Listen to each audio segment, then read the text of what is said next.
Hello, everybody, and welcome to Season 5 of Spine Chill. Today's very special episode, me and my two co-hosts, Gary, the Hot Cross. Hello. He said hi this time. And Doug, Running Man. Hello. Hello. We will be going through a killer tier list. We're going to work together to create a killer tier list based on the power of each killer in the game, of which there are 29. And we're going to have to reach a consensus. So if you're watching the video version of this podcast, it'll be a little easier to follow along because we'll have a visual to go through it. But we'll try to keep in mind that people are also listening on audio as well. So we'll be verbalizing all of our picks. We'll be arguing back and forth. It's going to be a great time. Should be a fun episode. And for those that are listening, I'd like to let you know that Gary looks like he just got home from a Sunday brunch with his nice little shirt he's wearing. I made an effort, Doug. I'm sorry. You did. Yeah. You do look like you just got back from church. It's true. Can't relate. Maybe I did. Did you? Oh, really? No. Well, you're going to need forgiveness after I start the middle of the night placing these killers in the tier list. Yeah. Yeah. As soon as we start talking about where Wesker goes, we're gonna have to. Oh. Well, that's gonna be. Things are gonna get the hot spicy. Yeah, this could be a final episode depending on where you guys stand on a couple of these killers. We'll see. All our fans in Romania will be meeting together in the streets. Like, whatever happened to Spine Chill, my favorite video game podcast? That's the favorite video game podcast. Where'd it go? Where'd it go? What happened to it? And they'll be like, they had a falling out over our killer tier list. Dead by Daylight. It happens. The great debate of Freddy Krueger. He's no fun. How do you guys feel about It's just not fun. How do you guys feel about going through chronologically? The tier list we're using already has them chronological. That seems perfect. That's a great idea. Forced organization is always best. Look at us. We're already agreeing. We're getting along. Yeah, that's not good. The Spine Chill might last another season. Honestly, I think this first killer, I may be wrong, but I think it'll be pretty easy to come to a consensus on this one. And that is the Trapper. And I'm just putting him on B tier just to show that he's in the conversation. Yeah. he's up on deck. I did not expect to be upset that quick, John. I'm like, no. Doug just walks away. He's done for the day. No, I'm out. We've already got major issues. Starting off with a banger. Yeah, Trapper's B tier. What? So I really like playing Trapper. He's one of my favorite killers to play. Yeah. But he's so bad. He's really bad. I have to work so hard because I get like fairly decent teams when I play Trapper because I've played him too much. Yeah. And I usually play with the purple bag add-on, so I start with all my 8 of my traps. I'm not walking around getting them every 5 seconds. And the Eerie Stone, so I haven't got to keep resetting them. And even then, it's a challenge. And I'm not having to do all that micromanagement of my resources. But like I love Trapper. He's the OG. He's the original killer. He's like the face of DBD, but I think he's like basically you need survivors to make lots of mistakes. Mm-hmm. I would put him in D tier. And I love him. I love him to bits. I really want to put him higher, but I personally can't. So I completely agree with you that he's D tier. I think he's one of the worst killers in the game, unfortunately. And it's not that you can't do well with him. I've gotten 4K'd by Trapper plenty of times. We all have, right? It happens. Especially if you reach the ideal Trapper scenario where you've trapped up Killer Shack and you've got one in all the right places and you're against a solo queue team that just wanders in and gets trapped and eventually you've got a basement hook full of survivors. You can snowball really quickly. But other than those ideal scenarios, most of the time when I go against Trapper as Survivor, I just kind of do gens and leave most of the time because he takes so long to set up, He takes so long to get his traps together. He's got a similar problem with some other killers where just the beginning game, he's so weak. Yeah. And even in late game, he's not strong unless you happen to trap up half of the map where the generators haven't been done, right? And you can kind of corner the survivors because he benefits from smaller maps where he has less of an area to patrol, and on big maps where his traps are really spread out, and sometimes even when survivors get caught in them, it takes them a while to lug over there and pick them up.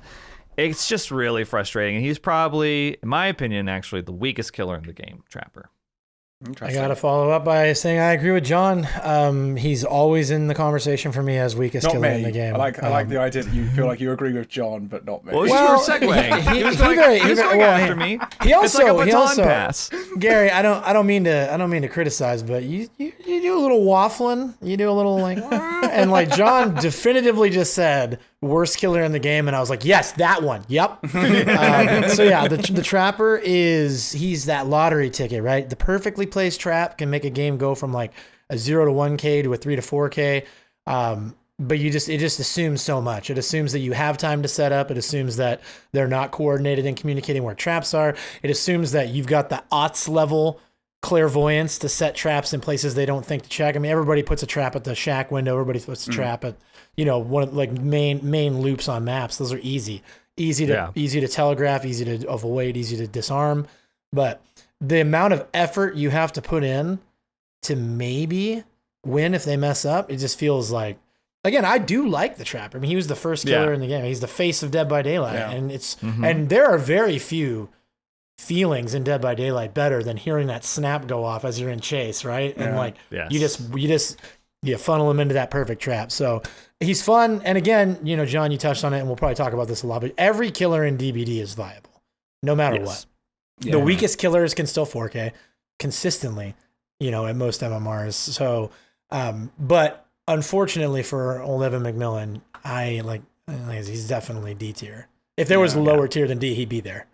Yeah, honestly. Yeah, like I just really don't like putting him. I just really like playing him, but he does suck so much. Yep. And as John was saying, like most games when you play against him, you either get 4K'd in the basement because people make mistakes, or you just walk out the door. You're like, who was the killer? I didn't even see them. Yeah, right. Yeah, was there a killer Trapper. In that match? That's Trapper, all right. Trapper's, I think, one of the only killers that sometimes in a game, when I'm like working on a gen, if I don't hear the killer's terrorius, I'll be like, it's a stealth killer. It's been like 45 seconds and I haven't heard the terrorius at all. And it always ends up being, when I say that, it always ends up being Ghostface, Myers, Pig, Wraith, or sometimes Trapper. The occasional Trapper player. Yeah, because he's like on the other side of the map setting up and just hadn't made his way over yet. Yeah. As the gens pop and pop and pop and he's setting traps, like, come on, boys. Yeah. Late game it is. Because I would agree he's the worst killer in the game. Just to be clear, I just hate putting him there because I love him. I don't know if I definitively say he's worse though, because I think there's a couple that are. There's a couple that are like going to fight with him. Well, yeah, we'll get to that later. We'll get to that later. Not too much later, actually. Yeah. But we'll move on right now to Wraith, which again I'm putting in B tier by default, just like I will with all of them. So you'll see Nurse in B tier, you'll see Spirit in B tier, but it's just because we're having the conversation. Right. So. Wraith, I mean, I'm going to think about it some more, and it might change as we talk about it, but I would say C for Wraith. Really? Mm-hmm. Oh, interesting. I don't think he's very strong. I think there's some interesting, unique problems with Wraith, too, like that are indicative of him being designed really early on in the game, like light burn. It's like, what is that, right? Like, why was that? He has some, like, interesting disadvantages like that it's just like that's very unique to him. I find Wraith to be really boring to play against personally as Survivor, but I also don't find him ultimately that frustrating because he's just not that strong. It's like he's very simple. He cloaks, and then when he decloaks, if you can pallet stun him, he doesn't get the hit. If you can get the vault, he doesn't get the hit, right? But if you don't do those things, he usually gets the hit unless you dead hard or have any other alternative ways to get out of it, like spinning, right? But he's so limited in that simplicity to me that I would put him in C. Okay, fair. I would contest and say that I think he's more B tier. I want to make a joke and be like, well, he's invisible, so he's clearly S tier. They can't even see him. But, obviously, he breathes like a labored, overweight pug, so you can hear him coming. And, by this point in the stage of DBD, people have got pretty good Survivor game sense. They can kind of see him coming and predict that he's going to be there. But I do think that with his unique ability to nearly guarantee a first hit. And with healing and like Sloppy Butcher being a thing, like Sloppy Butcher with the hemorrhage change, it was really strong. I mean, Sloppy Butcher is very strong on Wraith. I think that, and then also the fact that he's got such a diverse set of add-ons that can really change the way he plays the game. You got double Shadow Dance, so you can shred through pallets and get people down quick, and fast vault, kick gens quick. There's the combination of the fast gen kick uncloak add-on where you can like kick the pallet, kick the gen, and then already be on top of him. I think that if he was just a base killer, I would agree that he's more of a C tier. But with the builds that you can set up and with the add-on combos with builds you can set up, I do think that I would slot him as B personally. That's a good point. Yeah. I wasn't thinking about Shadow Dance, but a lot of Wraiths that I've played against lately have been purple Shadow Dance Wraiths, and it does make a big difference. I am one of them. When I play Wraith, I take Shadow Dance. I am in agreement with Doug on a lot of that. I love Wraith. He's one of my favorite killers as well. He's my original main.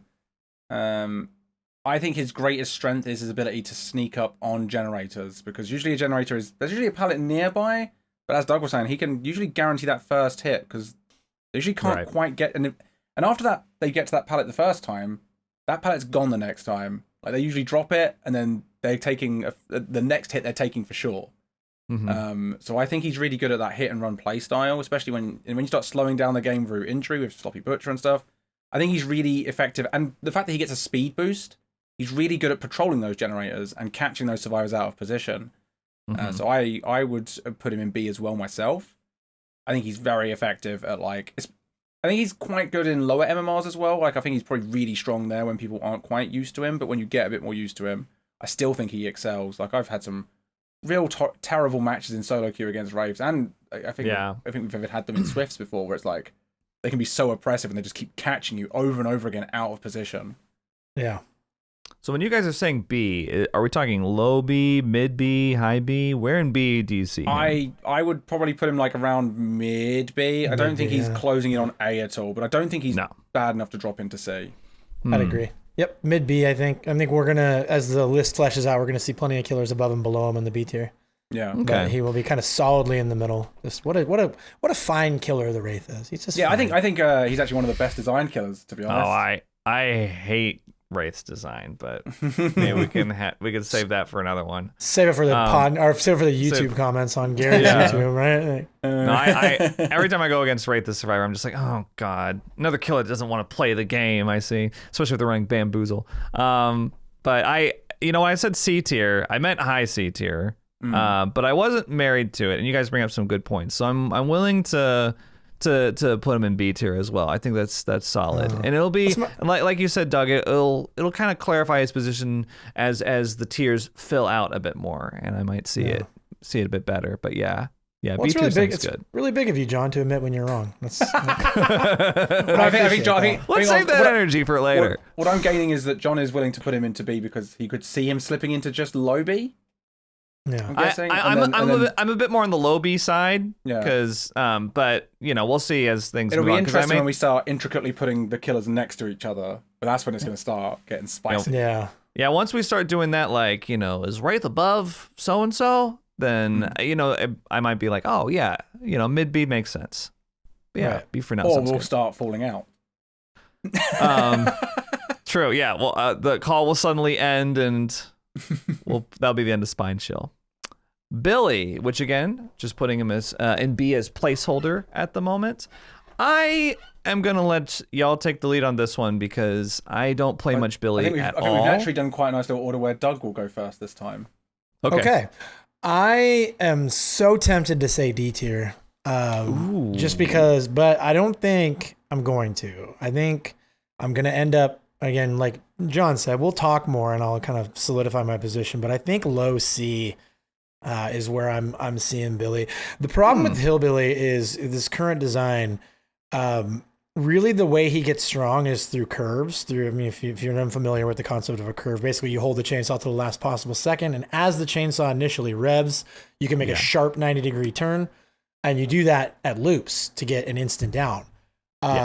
Unfortunately, the meta in the game right now is just to pre-throw every pallet, especially against the Hilllbilly, because he's going to try and curve you, and that if you throw the pallet down immediately, he doesn't have a curve option. You can just keep vaulting safely until he has to break the pallet. He has add-ons to help him with that. He has the low pro chains, which cause him to break the pallet as he chainsaws, which gives them a single health state rather than an instant down, which is good. It's a thing that, I use when I play Hilllbilly, but unfortunately it's not good enough to really give him any sort of distinct advantage. His chainsaw, unless you catch somebody completely out, right, you're most likely not going to down somebody with a chainsaw. You have to run Bamboozle almost base kit with him, I feel like, to be able to perform against top, not top teams, but even like teams with a clue, right? Yes. So, I mean, when you have to run these specific perks to maybe make him sort of viable to do things that other people do very easily, just to me, he's really like low C, high D. His instant down is very hard to pull off effectively against a person with a clue.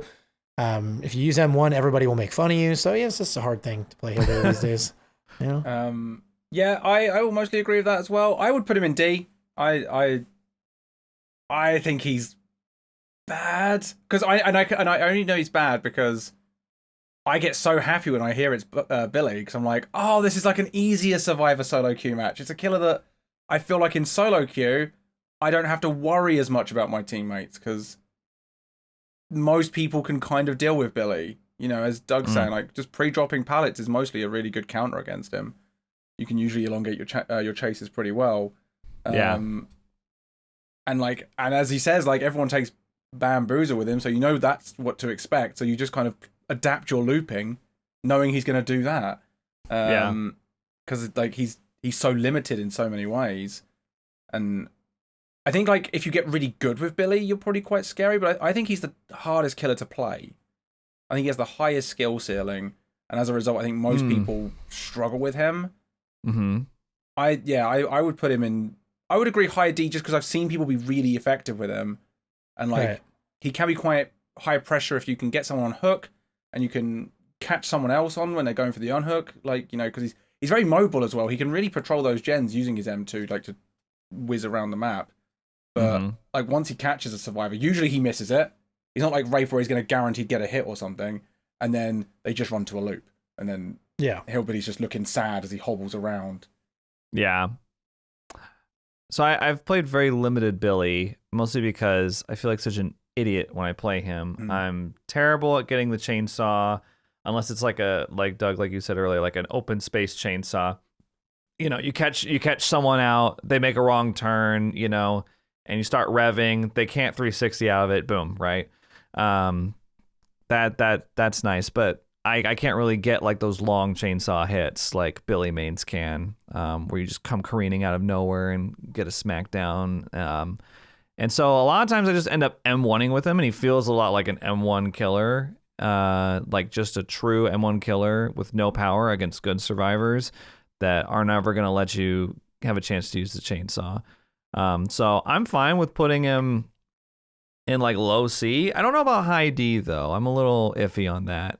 But I'll default to y'all's consensus because, like I said, I probably play him the least out of any killer. I like my least as well. I like low C only because, like, I think it was Gary that mentioned, like, there are some very, very fantastic Billy mains out there. Guys like Vel plays Billy phenomenally. John Toomey plays Billy phenomenally.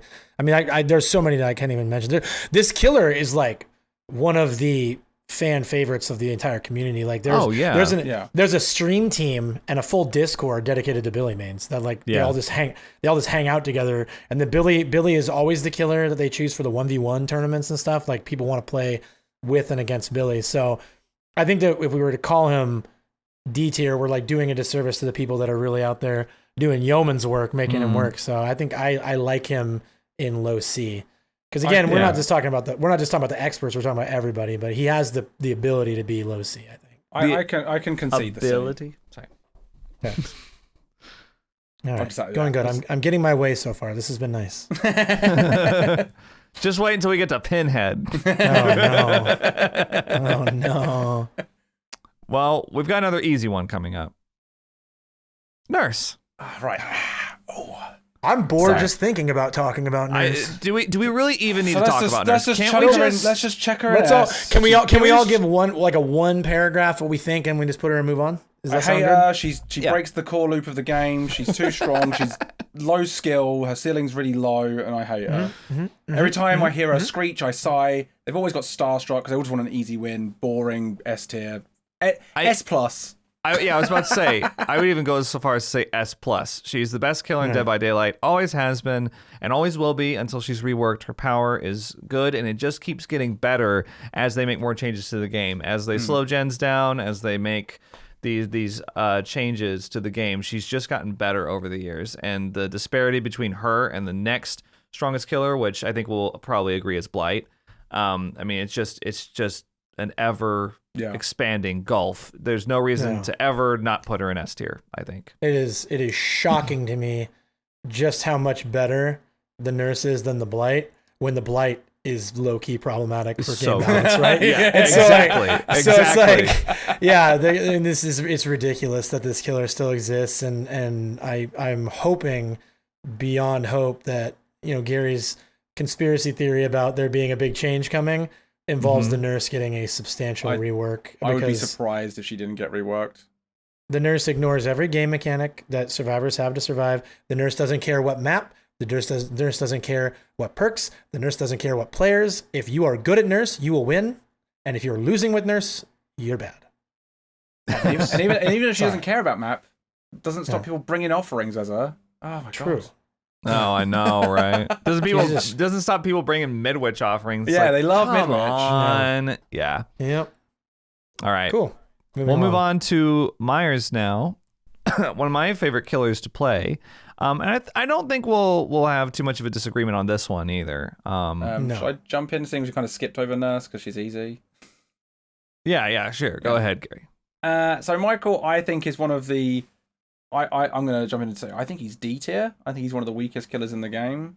I think he's heavily reliant to stand a chance by bringing what I consider to be kind of broken add-ons with Tombstone or Judith's, whatever it is.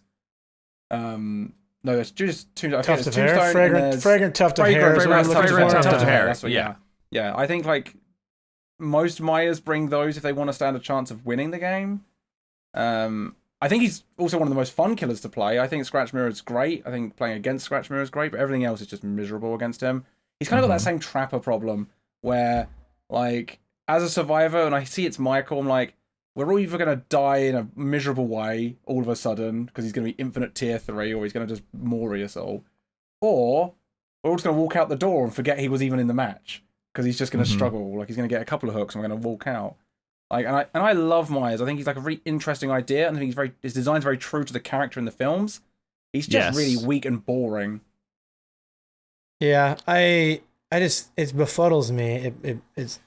He's so weak to start out. Like, and for what? Like, you're evil. Your tier 1 is just powerless. So it takes you so long just to get to a baseline of being decent, right? Tier 2, and then you have to build up. For how long to get to tier 3 to finally get the power spike for like 1 minute, and then you're back down to tier 2. It's just, I don't know. I think that when he was released, and I don't think you guys were playing the game when he was released. I was. He was by far the strongest killer in the game, and there was a lot of stuff busted on him. Like, you could stock any survivor infinitely. Like, they didn't run out of Evil Within stock. If you stocked multiples, it stacked, so you get twice as fast, 3 times as fast, 4 times as fast. So if you found like 2 people on a gen, it was like you were instant powered. I miss that Myers. I miss him being super strong, which of course I don't think it's healthy for the game. But now it just feels like the game has passed him by. And like Gary said, he's very add-on reliant just to be even staying alive against a decent team. So I love the killer to death. He's one of my favorites to play as well. I want to see him get a substantial buff, but right now he has to be D tier to me. So yeah, I'll go ahead and move him in D tier. Are we going to say better than Trapper? It's so hard. It's so hard. Right? Because I would say Trapper's worse, but just because I think Myers has like better add-ons. And so I'll agree. Trapper is worse just because no one plays Trapper. I see Myers. Yeah. People give Myers a go. Okay. That's true. And it's one of those, like, they both kind of need the same thing to be effective. You need that like big kind of almost RNG spike in power to like take the advantage. And I think that Myers has more snowball potential with his add-ons, extending Evil Within 3 and using stuff like a tombstone, because I mean a tombstone's like an automatic win basically if you get somebody out of the game. Like it's Yes. So I will say a lot of these killers, like a lot of it, is they just kind of suffer from DBD's early days, and I don't think they were necessarily 100% sure what the game was. Right. Yes. I think a lot of their weaknesses are more a design issue when they didn't know what the core loop was necessarily. I think they saw looping becoming such a strong part of the game, which is because like that's ultimately why Myers sucks as well, is because he can't loop. Mm-hmm. Even if he's tier 3, I don't feel that in danger. Well, he's just an M1 killer, right? Like he doesn't have like a any anti-loop. He has like slightly better vault speed in tier 3, but like he doesn't natively have anything that he can do to like close that gap like a lot of more powerful killers. He doesn't have any map pressure either. Yeah, no map like distinctly horrible map pressure. He's one of the only killers that now really benefits from the changed corrupt intervention. You know, like you basically have to bring that as Myers now. You have to bring corrupt intervention so that you stand a chance of like hitting tier 2 before they pop a couple gens. It's horrible. It's interesting because Trapper's got the same thing. D tier is the corrupt intervention killers. True. Oh, true. True. It is. Yeah. Yeah. That slow early game equals corrupt intervention. Yeah, it's funny. I play Myers quite a bit, not as much as I used to, because he's very boom or bust. I find that he has a very inconsistent experience. It's like you said, either like when I play Myers, either I have a really bad time getting stock in the beginning and they just snowball and they do gens and leave, or I run into a situation where I get stock really early, really easily. I hit tier 3 at 5 gens. I get a down. Maybe I get 2 downs. Maybe I get 2 slugs. And then from that point, it's time to win, right? And it seems like Myers games kind of go one of 2 ways, kind of like the Trapper games that we were talking about earlier. I think that he is better than Trapper just because of his add-ons. Like Tombstone Piece is one of the most busted add-ons in the entire game. And it's only okay because Myers is so weak. Fragrant Tuft of Hair is a busted add-on, but it's only okay because Myers is so weak, and it takes forever to get to tier 3. And he has some really strong builds and combinations like that, and they're only okay because he's so bad otherwise. And it breaks my heart because he was one of my favorites to play in the beginning, but he definitely is D tier. I'm glad that we all agree. Yeah. Hag. This will be a discussion. I think this will be a discussion. Who goes first? I think it's John this time. I can go first. So yeah, mine. You know what? I don't play Hag at all anymore. I think it's been about a year and change since I've last played Hag, and even then I only played like 1 match. Bless you. And I very rarely play against her because she's one of the most unfun killers to play in the game. I think a lot of people would agree. And so I have a hard time placing her like definitively, but I would knee-jerk say A for Hag. Okay. And the reason is because she's very, very, very good at camping.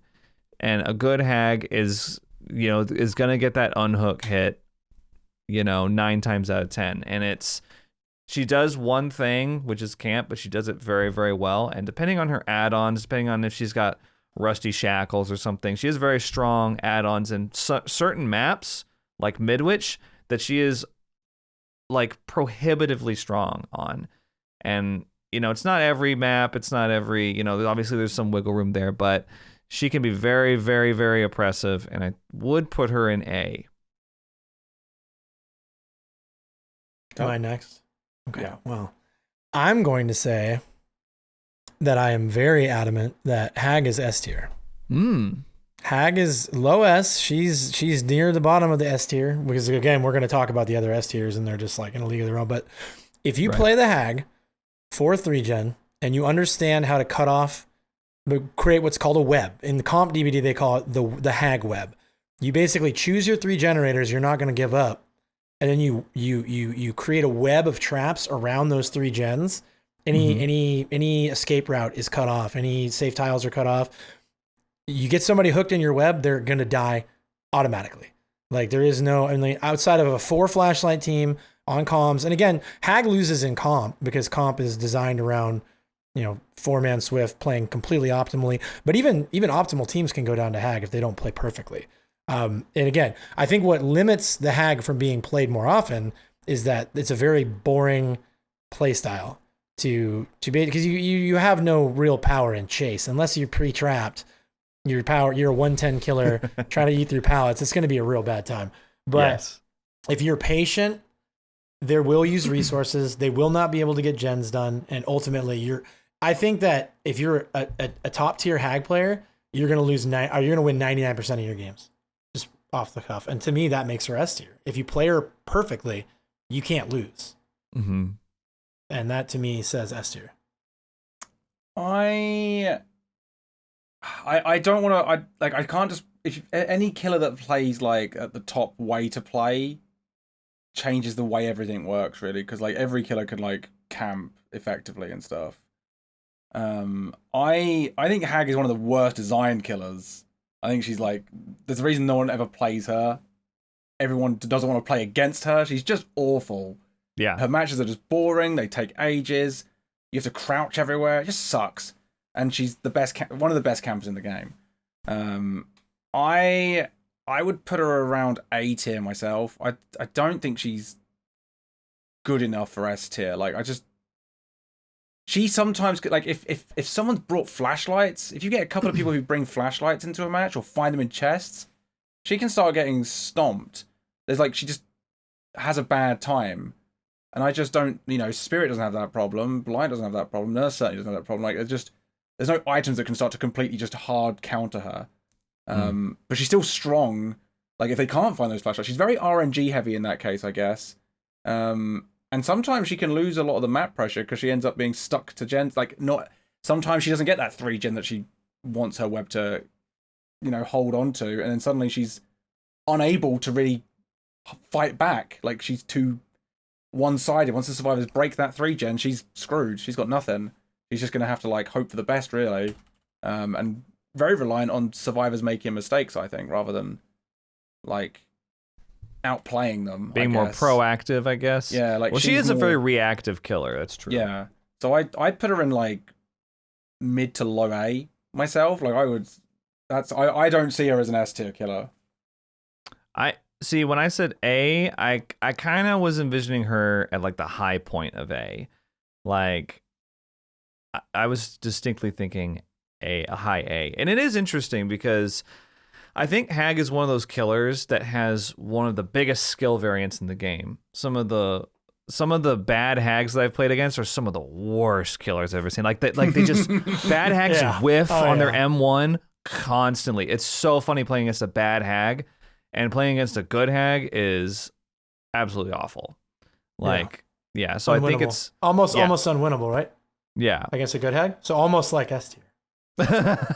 Well, but I'm also coming, I've never gone against Hag in recent memory with a Swift.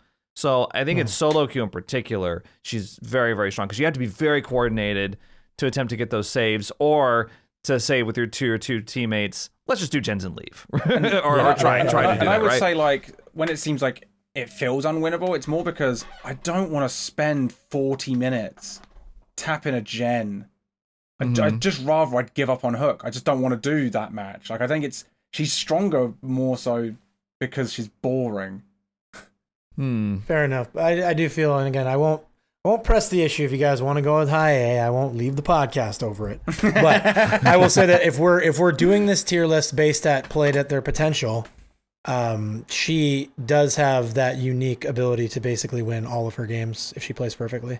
Which is not easy in an RNG based game at the killer role, to be able to say if played perfectly she will win the game, which is the case in 99% of the games that you play with the Hag, in my opinion. But what do I know? I haven't played very much killer, right, Gary? No, you barely bother. You're Survivor main, right, Doug? Survivor main. I play Survivor because I love Foon. Just want to have Foon. So is it all right if we put Hag just an A for now? And we can always move this. If we put more killers in, we go, oh, actually, maybe she is S. We can still adjust, but I would concede to. Yeah, well, if it makes you feel better, Doug, I concede to move her into high A. But I don't think she's S tier. Okay. We can keep dangling that carrot of we'll change it later. let's bring that smile back on your face, Doug. Come on. All right. There it is. I'm full of joy. The thing is, like, this is an easy one for me to give in on, because again, what's the difference between high A and low S? It's such a small bar. Like, okay, now, and yeah, I'm fine with that. Yeah, Hag's no Wesker. I was about to say, when we get to where we place Wesker, it's going to be a bloodbath in the streets. My opinion has varied since then. Oh. Yeah. I'm looking forward to that conversation, revisiting it again. Gary admitting that he was wrong? That'll never happen. But we'll get to that. We'll get to it. Yeah. Doctor. I love Doctor.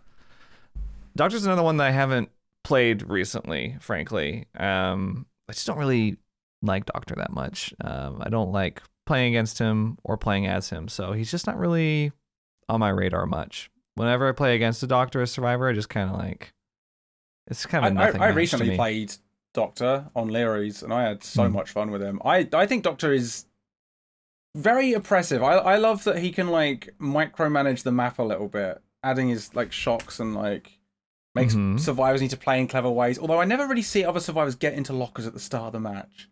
When I hear it's Doctor, I'm like, where is a locker? Can I say that, Gary, I think you and I are some of the only people that I've ever seen play this game that actually counter static blast by hopping into lockers. Yeah. As soon as I hear the I hop into a locker. Yeah, I'm always like, thank God I brought like quick and quiet. It's nice. Yeah. See, I'd argue I'd like to be in chase with the Doctor, so I want him to find me. Like, he's a fun. When I play Survivor, which is it's not rare, but it's not common either. I just kind of play a little bit, especially off stream. Doctor's one of my favorite killers to face as a Survivor, because I think his chase is very.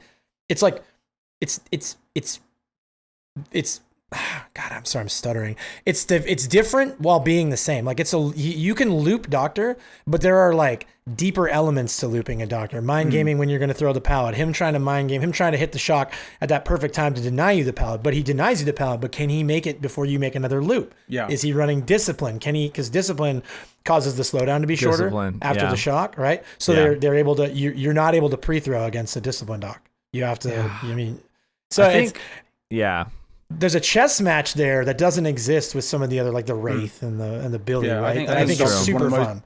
One of the better designed killers, in my opinion, Doctor. Definitely. Agreed. And I think that, so with him being fun to play against, and with him having loop denial, him having skill-based things he can do to perform well in chase, like I think high B. I think I like him at high B.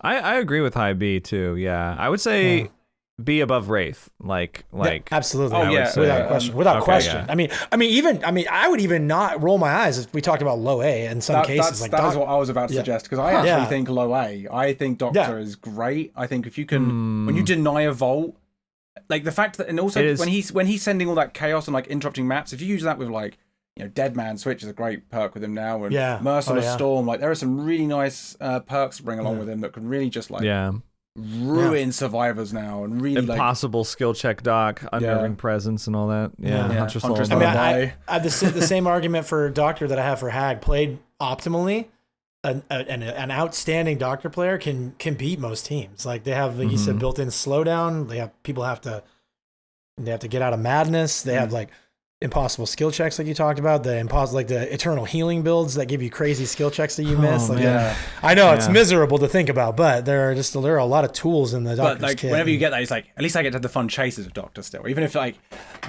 when I'm not in the chase, I'm dealing with other stuff, and I can just hear the chase music because I've gone insane. Like it's still all is fun in the end. I love Doctor. I think he's great. I'm gonna argue for high B for Doc. And it's odd because I don't play against Doc that often these days, but when I do, they're always running purple discipline. So they usually clean up, and I'm trying to remember like what the average Doc feels like, and I feel like the average Doctor I play against is not great usually. I know that we're talking about like playing, like we're trying to average like optimal play with also, like the normal skill variants and stuff. I just feel like most of the times when I play with Doctor or without Doctor, unless it's got that like, purple or green discipline, he's just not really much of an issue a lot of the time. But I still think he's strong. I think he has that strong anti-loop like we've been talking about. I just think it's. I think where he's I would B-tier. lean him into A is because of stuff like the Eerie King. That's such a nice add-on that gives you so much more information. Like, because you can see your little doctor things. You know, you've got your fake pallets are a great thing to like make survivors throw themselves into dead zones. Mm-hmm. Like whenever I play Doctor, I often feel very in control of the match. Like it's rare that I feel like I'm getting stomped when I play Doctor. And unless it's like, you know, one of those mega swifts, which can play nerfs. Yeah. I mean, I think it's bringing up like against an optimal swift. It's like there's literally like 3 killers that are going to stand a chance in that scenario. So yeah, I think we kind of have to like average it out skill level wise. I think to really be able to discuss it. I mean, I would still fight for low A, but I'll let Doug be the. Do we want? You're gonna force me. He was on the one on the fence. So I think I'd like to keep him at high B for now, with the potential to move him up to low A should we feel so inclined. Because again, I will agree with John. Like in most cases, he's pretty manageable with a good team. But some of the very best doctors can. You could also argue, and also the maps. The maps make a big difference too. Doc on the game because he's so fun to loop against. Maybe that's because he's not necessarily the strongest killer. Maybe. Yeah, true. So maybe let's just stick him high B for now, and then maybe revisit. We could change it. We're gonna dangle that carrot some more. We could change it. Huntress. I would like to start this one because I think I probably play the most Huntress out of us. For sure. So Huntress, first of all, I think Huntress is like top 3 most fun killers to play. She's so much fun. And part of that fun is that she's really powerful and she's the strongest ranged killer in the game. The ability to just chuck a hatchet literally across the other side of the map. You don't even have to see the survivors and you can still hit them. That's insane. She has a really high skill cap in that regard, with cross map hatchets, which you're not going to hit every time. But just the ability even to throw like a mid-range hatchet with, you know, they've just got overcome value, for example, or they just hit a lithe or a sprint burst or something, and you can still down them in just a couple seconds. That's really strong. So I think, like, first of all, that needs to be said that she's really strong in that regard. And I would put her in A tier. I would put her underneath the Hag, but I would put her in A tier. I think she's very strong. She does have some weaknesses, though, that are frustrating.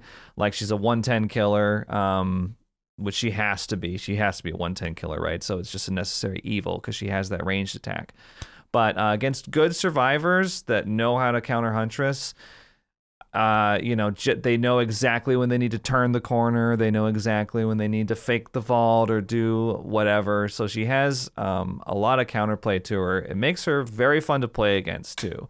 I know that doesn't really play into her power ranking here, but I really like playing against Huntress as well because I find that she has unique mind games, juking the hatchet and with line of sight. So I really like her design overall, and she's also very powerful. So I would put her at high A. She does have most maps she does fine on. There are some maps that she is so bad on, like Leary's, RPD. She's so limited on those. It drives me nuts. Yeah. But yeah, high A still.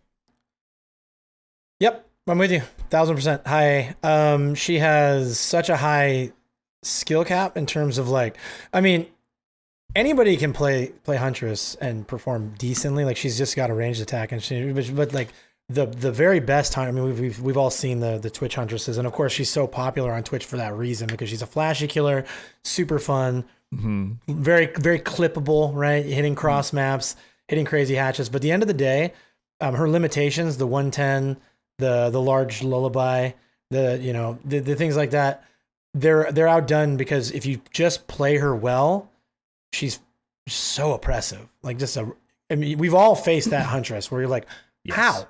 Yeah. How? She just doesn't miss. What? Yeah. And it's like, how? But then again, like you touched on, John, the chase versus Huntress is also so fun. Like, playing that game of chicken at the pallet, like, do I throw it now? Is she going to M1 me? Is she going to pull? Yeah. Like, you play that game and you run those short loops, and that's super fun. And then the mind game opportunities, being able to chuck through windows. There's just, I don't know. there's a reason why so many people love to stream Huntress, and there's a reason why so many people like to watch Huntress streams, because it just is an exciting version of the game. But at the end of the day, the very best Huntress isn't going to lose very often. She's a phenomenal killer, and she has a lot of power in her kit, but she can be very weak in the wrong hands. So that kind of, I think that keeps her from S tier, right? Is just the fact that like she can still just get dunked on super hard. I'm in agreement. High A. Like, I love Huntress. I love there's very few better feelings in DBD than dodging the hatchet. Real. Like, and against a good Huntress, you rarely get that opportunity to dodge the hatchet. They seem to know what you're doing. They know, they've seen you try. They've seen 1,000 survivors try to do exactly what you're going to try and do. I love Huntress. I think she's as Doug was saying, like, even like I barely play Huntress. I can still do okay with her because she's a strong killer. Yeah, she's really fun. I'm glad that we're all in agreement. Because there has been times in DB's history where she's been a little bit lower.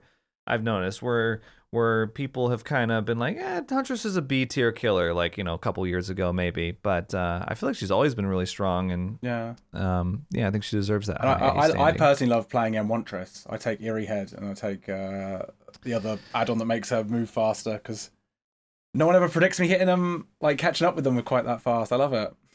Yeah, Gary likes to play Huntress in the most unfun way possible. I love Huntress. I love M1 killers. What can I say? God.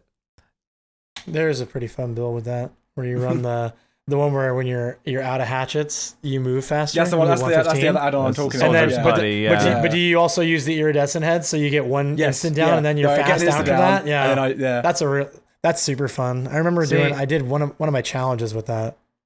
Maybe like a one-off match like that, but I'm not advertising people main that stuff, John. I'm just saying. It's just occasionally if you play Huntress, try it, John. Just be like, I'm just going to take these two.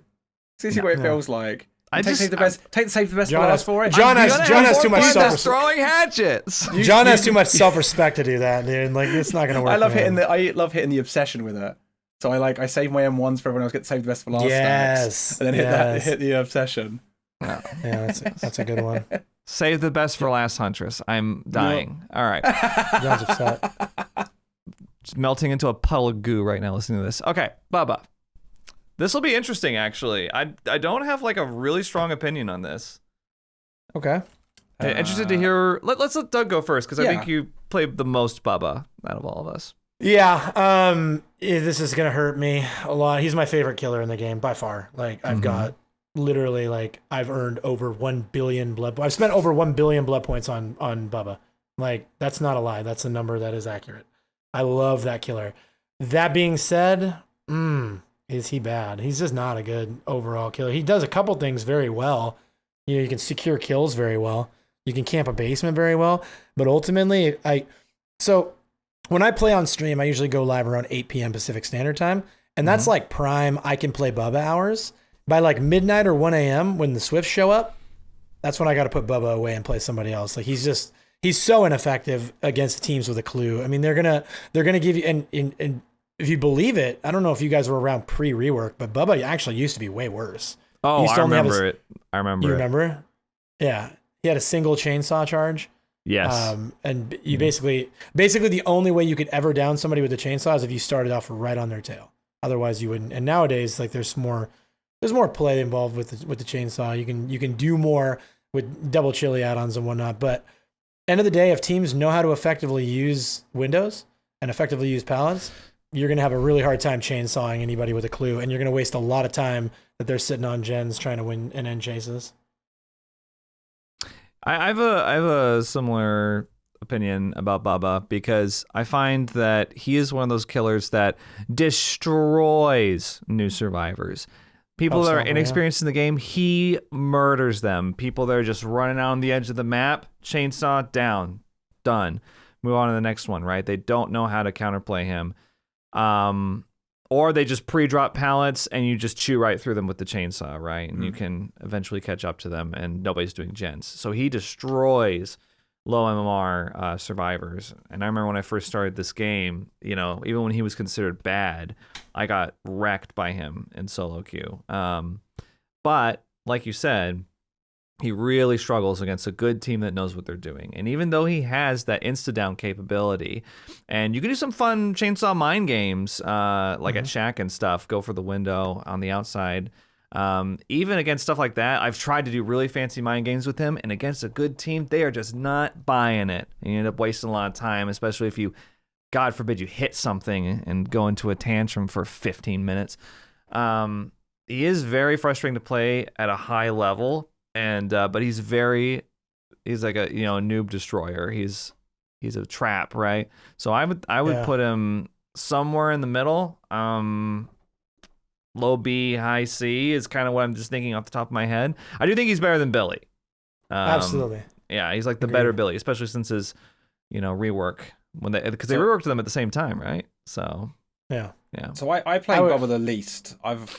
I could count how many times I've played Bubba on one hand. Like, I do not like Bubba, like playing him. In fact, Doug, at some point I wouldn't mind you teaching me how to play Bubba so that I can give him more of a chance.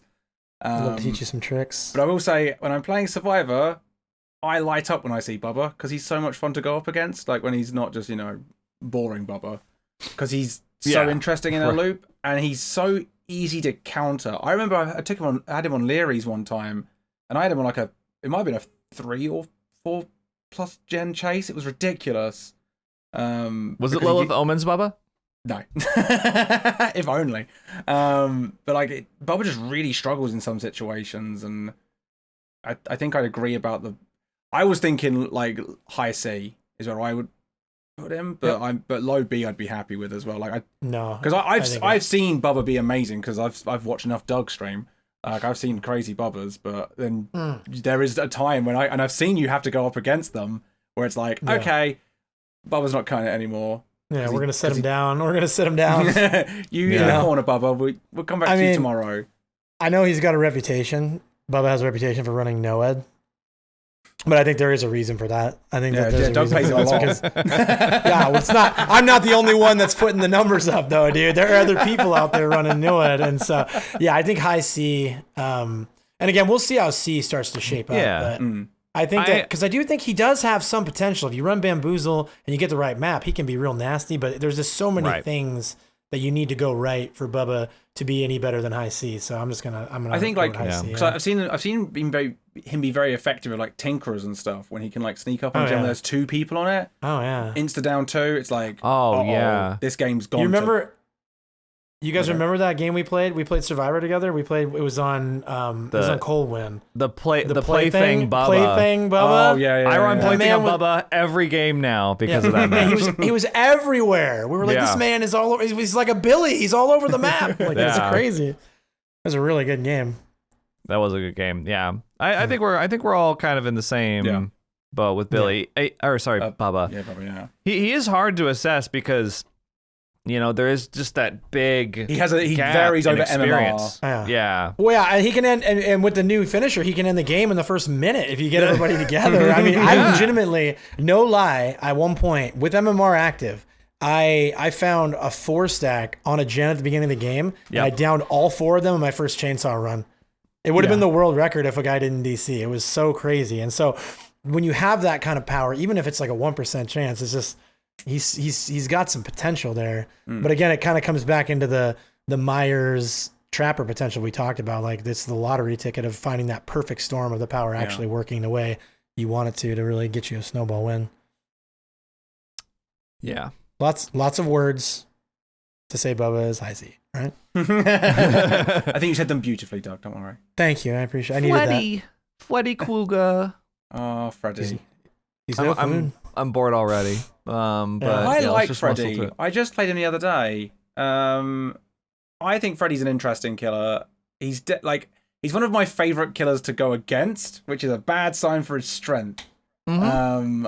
I think I love his dream palettes. No one brings them because they're particularly weak. I think the only way he can do anything viable is using the blood pools. Yeah. And even then, all he does is slow you down in the loop, which sometimes forces you to drop the pallet early. So that's it. But the amount of loops you can get out of a pallet against Freddy is great. His ability to kind of teleport around the map's cool, but it gives you such a warning that you can usually, if you've got sprint burst, it's kind of funny watching him appear and be like, oh. and then another gen will pop somewhere else because it's just like he's throwing all his pressure away. So I would put him as like low C, personally. I don't know if I'd put him like I don't know if I'd put him above. Probably above Billy for me. Really? Yeah, I think because I think he's less able to completely mess up because he can just go into M1. So I know Billy can, but I don't know. Like I think his map pressure, his ability to, like he can work with other perks. Like Dead Man Switch is very effective on him at the moment when he does his little teleport thing. I think his lunge is really always feels longer. I know it's not, but it feels longer. I feel like the dream world slows survivors down a little bit sometimes when they go to wake up. I think he could. Yeah. I would just argue that his map pressure is weaker than Billy's. He has no instant down. His power to his anti-loop is one of the worst anti-loop powers in the game because it slows him down to set it. Like you're like slowing yourself down to slow them down, right? Yes. It's his map pressure is relying on them not finishing gens, which obviously early game it's better, but it scales to be worse and worse as the game goes on because you can cover less areas of the map. I don't know. I would argue that he's definitely C tier and probably near the bottom of the C tier at this point. Because they nerfed him. They made it. He's like an enigma, right? When he came out, he was like the worst killer ever, right? You couldn't hit anybody unless you transitioned him into sleep mode. And then they went and they changed him. They reworked him, and then with the way that they stacked slowdown add-ons and slowdown perks, he was like the most infamous killer in the game for dragging it out. Forever Freddy. No one forgets Forever Freddy. Swing chains, jump rope. Can I be honest here and tell you, I invented Forever Freddy. That was my idea. I was the first one to do it. On the PTB, when Freddy's rework came out, I was the one who was like, wait, guys, you know I always run 4 slowdowns. What if we put the slowdown add-ons on too? And we do Sloppy Butcher, Thanatophobia, these 2 slowdown add-ons, Ruin and Pop, so whatever. Doug ruined an era of Dead by Daylight. It was me. It was me. 6 slowdown Freddy. So oh my God. You know, and then they of course they look at that and said, well, this is really not okay, and they nerfed him, and so they've just changed him around a lot. He's been like one of the most reworked killers, I feel like. Yes. And where he's landed now, I think, is the bottom of C tier. Again, they can use the alarm clock to basically make themselves immune to his power. That change was needed, and that's a good point. Like when I don't fall asleep for that is nice. Yeah, I think it's anywhere from 30 to 60 seconds. I can't remember. I think it's maybe a minute that they're invulnerable, and then they still have. So they have the minute of invulnerability, then they have to have the minute of getting into the dream world. I think it's 30 seconds. I think it's 30 seconds of it. Yeah. But it still just kind of takes his power completely away, and then he's just a man with fingers. So I would actually recommend high D for Freddy. I think he's one of the worst in the game, and it's amazing that he's gotten to this point, considering that. You know, like we just covered, for a time, he was an A-tier killer. I just think he has so many problems. It's like his slowdown, like you said, slows him down to use it, and survivors can make themselves immune from it completely. The map pressure, the map presence that he has with his teleport has a lot of warning, so the idea that you would get a hit out of it is, you know, dependent on the survivors that you would play against and how aware they're being, I guess. Added to the fact that the longer the game goes on, the less useful it is because he can't teleport to completed generators. Right. And in the end game, we run into so many no-ed Freddys out there in the wild because he basically doesn't have a power in the end game. He can't teleport to generators anymore, and I mean, the blood pools, like, where's he going to use those, you know, around the exit gates or anything? There's no way to really close the gap with those. I just think he's really, really bad. I think he's worse than Sadako, which that'll be fun to talk about later. And I would put him in high D. Okay. I'm not going to argue. I am a little bit. I think, John, you made a very good point there, and that would, for me, put him below Billy. Mm-hmm. But I just think D tier, looking at like Myers and Trapper and the way I see D tier of like basically those matches go, I didn't even see him. Like I didn't even realize who the killer was. I just think Freddy is like so far above that situation. Like I at least get chases with Freddy. Like he struggles in them, but he gets hooks. Like I don't often have a Freddy game where it's like I didn't even see who the killer was. I didn't even see him. Well, that's not a fair thing to say because he has a base power that affects everybody. You have no. I just mean like I get into direct chases with a Freddy. Like he does pressure the gens to some extent. Like he is in the game. He's active. He does teleport to them. Yeah. And that's probably why he can do very like if he decides to set up a 3-gen, he can do quite well in that situation. Like we talk about his blood pools being kind of crap in a loop when he's in them, but sometimes he's preset up his loops. And he's luring you into the place you don't want to go. He does benefit from a 3-gen, I will say that, because the smaller the map is, the more use he gets out of his blood pools. If he just like decides to just like start spamming them everywhere, like I'll put him at this vault, I'll put him at that vault, I'll put him at, and he's got the gens on lock over there. And that is true. That is true. So I don't disagree. I would fight for him to be bottom of C before. I just think he's like a lot better than Trapper and Myers. Well, I don't disagree with your statement that he is better than Trapper and Myers, which is why I think he's the pride of D tier. The pride of D tier, yeah, I like that too. Number one D tier D tier killer. I think he's the pride of the D tier. That's where I'm kind of shaking out. Yeah, that's where I am too. I would want to. I don't know. I don't think he's that bad. Like I enjoy playing Freddy. I can still do okay with Freddy. I don't feel like the match gets taken away from me. Like I don't feel like I'm not in control if I don't bring the right add-ons.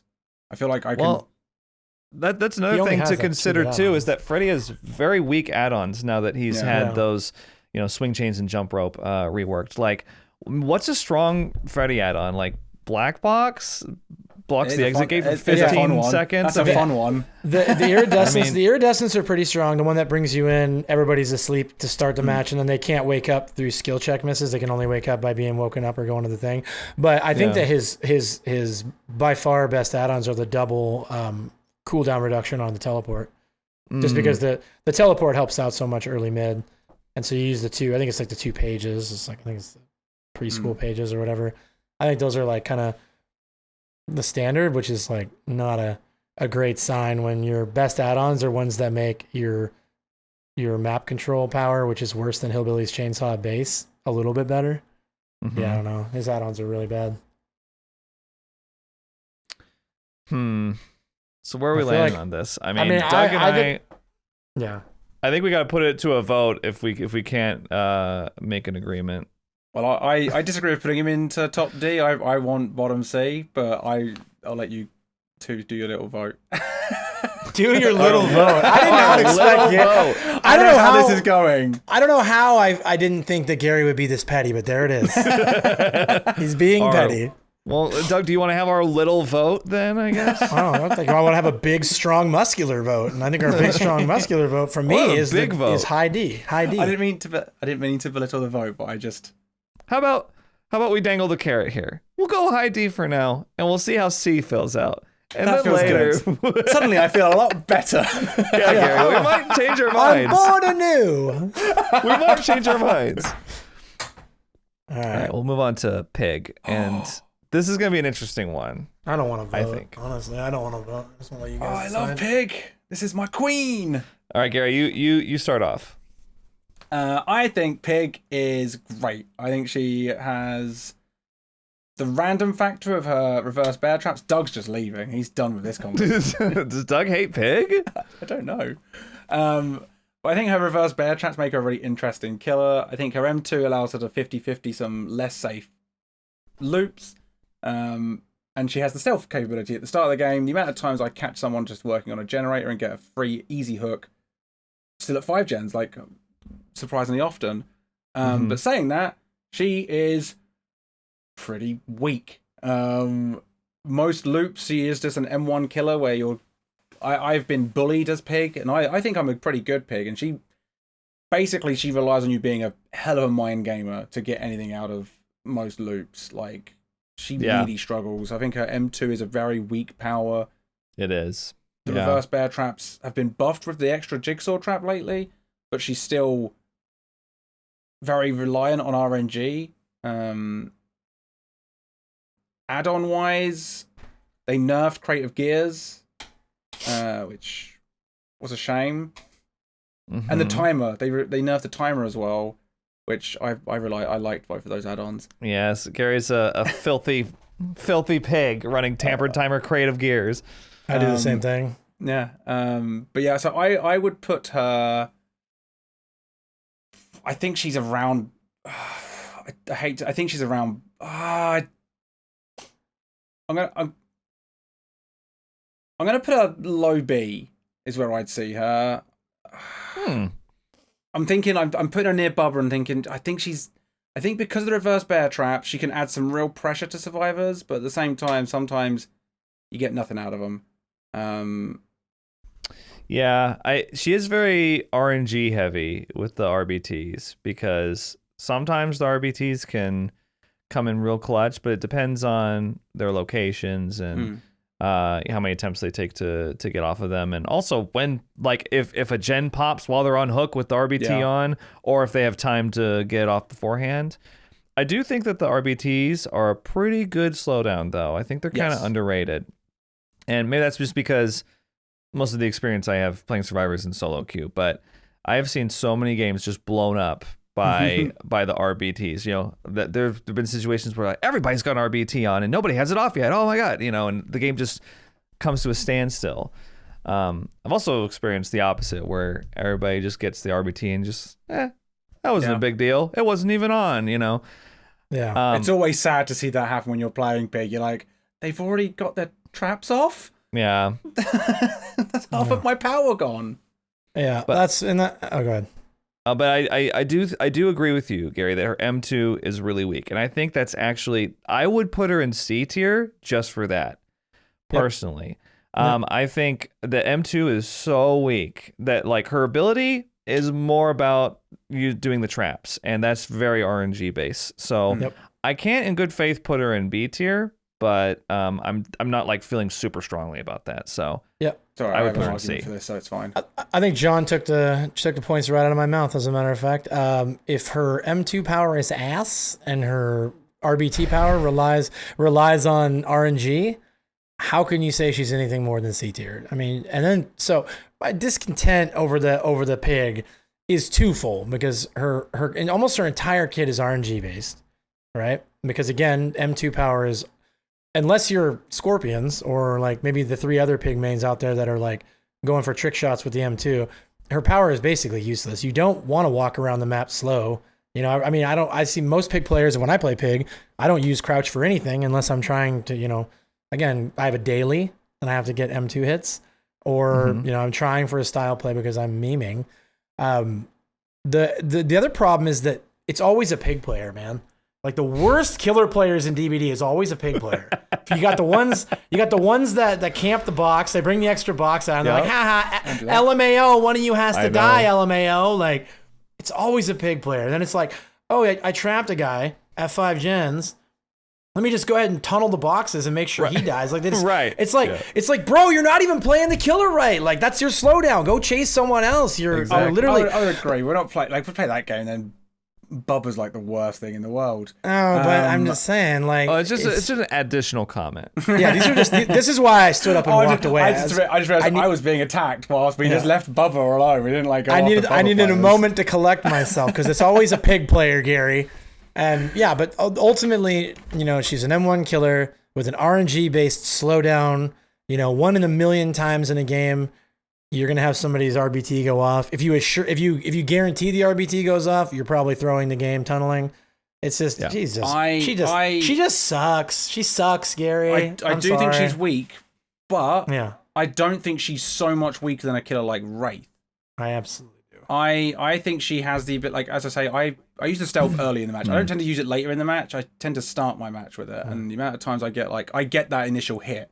I can start off a match quite strong. Sometimes get the grab off of the generator, and then start to snowball very early. And as John was saying, if you can get an RBT on someone's head at 5 gens, that's a really good start. And you can usually start to get the pressure going a lot. And if you get 2 survivors that are running around not doing gens, that mid game is slowed down so much that it allows you to get the ball rolling very heavily. Something that I don't think killers Bubba can do. They don't have that. Once they start losing the match, it starts to snowball away from them. Whereas Pig has the ability to. It can start off bad, but then she can pull it back because the RBTs waste time, and it makes the survivors have to play in a very panicky way because they have to avoid the traps themselves when they're in a loop. Because the amount, like, I don't go for survivors on boxes, but if I am in a chase and I see someone working on it and they're injured, I'm going to hit them. I'm going to take them down and put them on a hook again. Well, she's so bad, you just have to take any advantage you have. Yeah, you're right. Yeah, I don't think she's that bad though. Like I clean up as Pig most of the time. Like I think she takes a bit of skill to get good at. And I think you can play her in a shitty way, but like I was just attacked just now. Doug, we're not skilled enough to do well as Pig. Yeah. No, I'm not saying that. I'm saying like she's because I agree she's an M1 killer, but she has other tools to her kit. I would put her low B, but I'm happy to put her in high C as well. I think she's better than Bubba. See, I think she's worse than Bubba. So this is gonna be tough. This is gonna be tough to find an agreement on because it's not just a matter of just being like, oh yeah, there we go. Yeah, I think she's better than Billy, but worse than Bubba is where I would put her in C tier. That's exactly where I would put her. I just think she has so much more map presence than you're giving her credit for.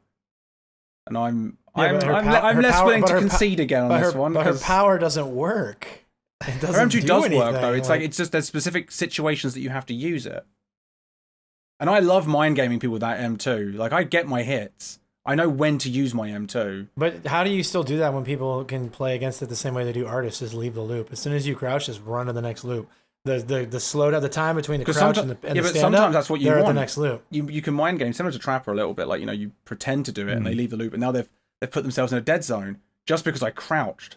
Well, like they're bad. When they're bad, they do that. Well, that's the mind game. Like the other option is they don't leave the loop, and then I might get my M2 hit. Like you might. Not every team is a Swifter. You might. Okay, how about since Gary wants high B. And Doug and I both want. Sorry. Since Gary wants, she's S tier. Okay. There we go. I quit. No. Since Gary wants low B and Doug and I want C between Billy and Bubba, could we do a compromise and put her above Bubba? I can concede that acceptable? because I do think she has more map presence than Bubba. Like, I mean, again, I would like Bubba. I think Bubba's stronger than her, but I'm willing to, fudge it a little bit. So you're willing to compromise the integrity of the tier list to make Gary happy? We got C tier. I'll take the win. All right, well, I guess you two have already compromised, so I guess we don't need to worry about it. We just move on. That's what it is. I would like my name. I would like capable of compromise. Doug, not. I just would like my name removed from the tier list, please. I don't want to be associate. No, I'm just kidding. Obviously, I don't care about splitting hairs on the C tier. It's fine. No, I will concede high C because again, if Josh Scorpions is any indication that when played at a really high level, Pig can be very effective. Scorpions is a very good Pig. Very good Pig player. Can we at least agree that because some people put Pig in D tier, and every time my mind's blown, I don't get that at all. Like she has too many tools. Yeah, like RNG. Even if they're RNG, they're. I would if we were doing that, I'd be leaving. Like if like after the Freddy situation, to then go. Pig's just as bad as Freddy. I'm like, oh, for fuck's sake. No, her ceiling. I think her ceiling is a lot higher than Freddy's, and I think so Michael too. Yeah, and Trapper's as well. Yeah. Josh has shown us that, and he plays that at a high level. So. Yeah, I don't know. She is better. She is worse than Bubba, though. I'll die on that hill. Yeah, me too. Yeah, but this is just because like I'm a Pig player. Clown. Stop calling me a clown. I just think. So clown. I'll just go ahead and just dive right in on this. I think clown is low C. Some people put clown in D tier. I've seen a lot of people put clown in D tier. Actually, a lot of people will have clown as like king of D tier, but I think that's Freddy. I think he's C simply because he has pretty oppressive anti-loop with the bottles. I think clown has really bad map presence, even with the yellow gas, where he can get around a little faster now. Nobody, I mean, come on, everybody's so on useless. purple, right? The only times I see the yellow one is when people go to, I'm going to pick this person up now, yellow, so I can walk a little bit faster to the hook. Right. And even then, it's like, how much time is this really going to save me? Yeah. But I do think that the purple bottles, they can be very effective anti-loop. And I don't think it's so much add-on dependent either. I mean, some add-ons are better than others for Clown, but I think that alone should put him at low C, because I've seen good loopers go down to Clown pretty quickly, even though, you know, he's supposedly this terrible killer. But, you know, I'm not comfortable putting him any higher than that, obviously, just because of what I said. That's basically all he can do. He's like a 1v1 killer, and he loses the 4v1 so hard. Yeah. I'd argue that he has to be D tier. I can't give him C tier on the fact that he has a decent 1v1, considering that, I mean, we've got a lot of killers that have good 1v1s that have like other tools. He has nothing but the 1v1. And again, yeah, a good looper can get caught out with the bottles. And there are some actual good add-ons that, you know, like the pinky finger is pretty strong if you can get it down. And then I like the green add-on that adds like 10% to the slowdown. That one can be really good. That one's good. With the extra slowdown, then the extra length of the slowdown. But overall, he really, all he can do is maybe end a chase quick because he slows people down, and as he does that, gens are flying. You have, like you said, the yellow bottles are useless. I think that if they made it so you had a separate bottle count for the slowdown bottles and the speed bottles, that would be cool. You might actually see people using the speed up ones a little bit more. But because every time you throw a yellow bottle, that's one less purple bottle you have in chase. Yeah. Yes. And sometimes you need two, in a straight line, you need 2 or 3 bottles to catch somebody before they make a window. So yeah, I don't know. He's just bad. Yeah.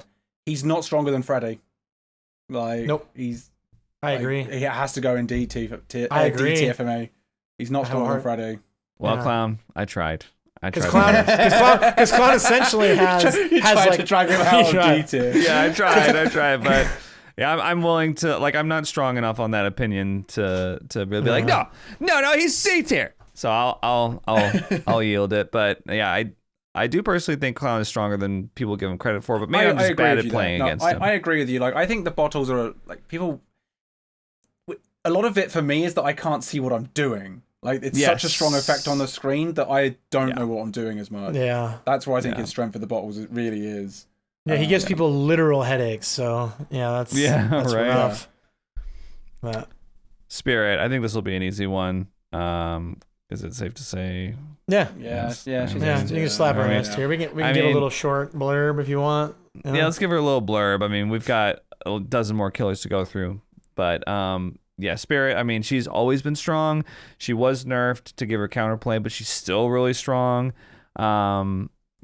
Just the ability, just her map presence is insane, and the ability to just phase around, and survivors have to take a guess. They have to take the 50-50 at the pallet. I mean, she's just really good. So she's in low S, but she's still in S. Yeah, I think the 50-50 situation of it, like, once all the pallets are gone, there's no 50-50 left.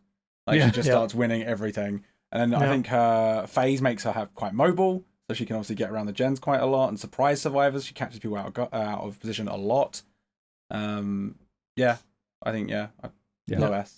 Very, very strong add-ons. They did some quality of life increases where they nerfed Iron Will, and they made it so that the whoosh is directional now, so you have a little bit more counterplay. They made her more fun to play against while keeping her S tier, which I actually would credit them on that. Like, she's still a very strong killer, but she does have more counterplay. I actually, in my latest video, I actually put her as fun to play against more so than to play. I don't think people enjoy playing her because she's quite uninteresting. She's just 50-50 all the time.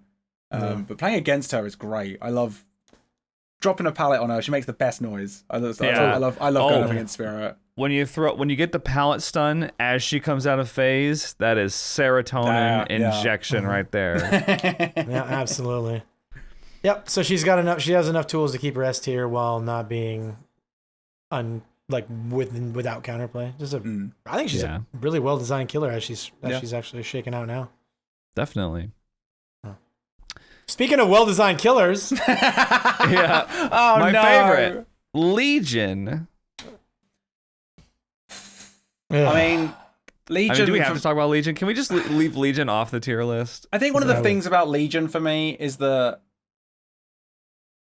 everyone was so excited when they had that reveal trailer, where it was like there's a survivor sitting. I think it's David in the trailer. Yeah. And he looks over the side. It comes back and it's now Legion, and it's like, oh, there's a survivor like killer now. What are they going to do? What are they going to do? Well, what they're going to do is run a little bit faster and put you in the mending over and over again until you want to DC. I think Legion is like it's just an M1 killer. I think me and Doug were actually talking about this recently, where it's like their power cannot down you. Unless you hit all 4 people, which is outside of like the one in a million chance that you get that 5 hits. Right? Yeah, like they're quite oppressive at keeping the survivors continually having to heal and stuff, and like, but a good team just counters you. They just they spread out. Yeah. If they don't heal and they just do gens, it's over. Like I think just that an M1 killer. We just have to figure out where in D tier we want to put them, because at this point, their power doesn't do anything. Like it's just a slowdown. D-tier. I think. I'm thinking lower at C tier. Like I was thinking C tier too. Yeah, I was thinking C. Yeah. I think they're more effective than Billy at pressuring survivors. But they don't end chases ever.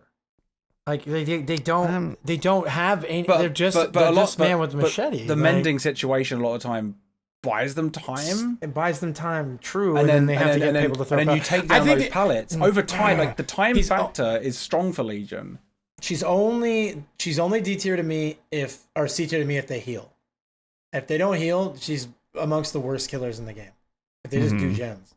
So, but again, I'll do another. I'll be benevolent yet again. You haven't got to argue your point. I'm just telling. I mean, I think my point's been made. I can't tell you anymore. I think actually, I will agree with you a little bit that since Thana's been nerfed a little bit. Yeah. The Thana nerf did help. The Thana pre-nerf Thana Legion post rework was. The Forever Legion build. Forever Legion was really horrible. But again, I think that goes back into what Gary talked about, where it wasn't really that it was good. It was just that people didn't want to play against it, so they just gave up on Hook or DC. Like it was just so unfun to play because it can't be countered if you just sit on gens forever. I don't know. Okay, I would put, if I was going to go D, I'd say top D. Like I'd put it above Freddy. Really? I don't know. I mean, obviously, I'm fine with that, but because I would fight for low C. There's legitimate arguments made by people with brains that Legion's the worst killer in the game. I've heard them. Still? Still. I think there's conceptually there's arguments to say they're the worst killer, but a lot of the time they're still quite oppressive. Like it's because people heal, Gary. This is all it is. It's if they heal, you win. If you heal, they win, and if you don't heal, they lose. That's how I feel about it. But again, I'm used to solo queue when people just give as much help to the killers as possible. True. I think Legion's stronger than Freddy though.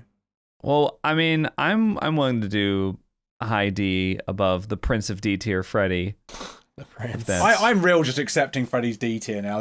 He's not coming back into lower C now. He's gone. Now that we put Legion in front of him, it's over. Yeah.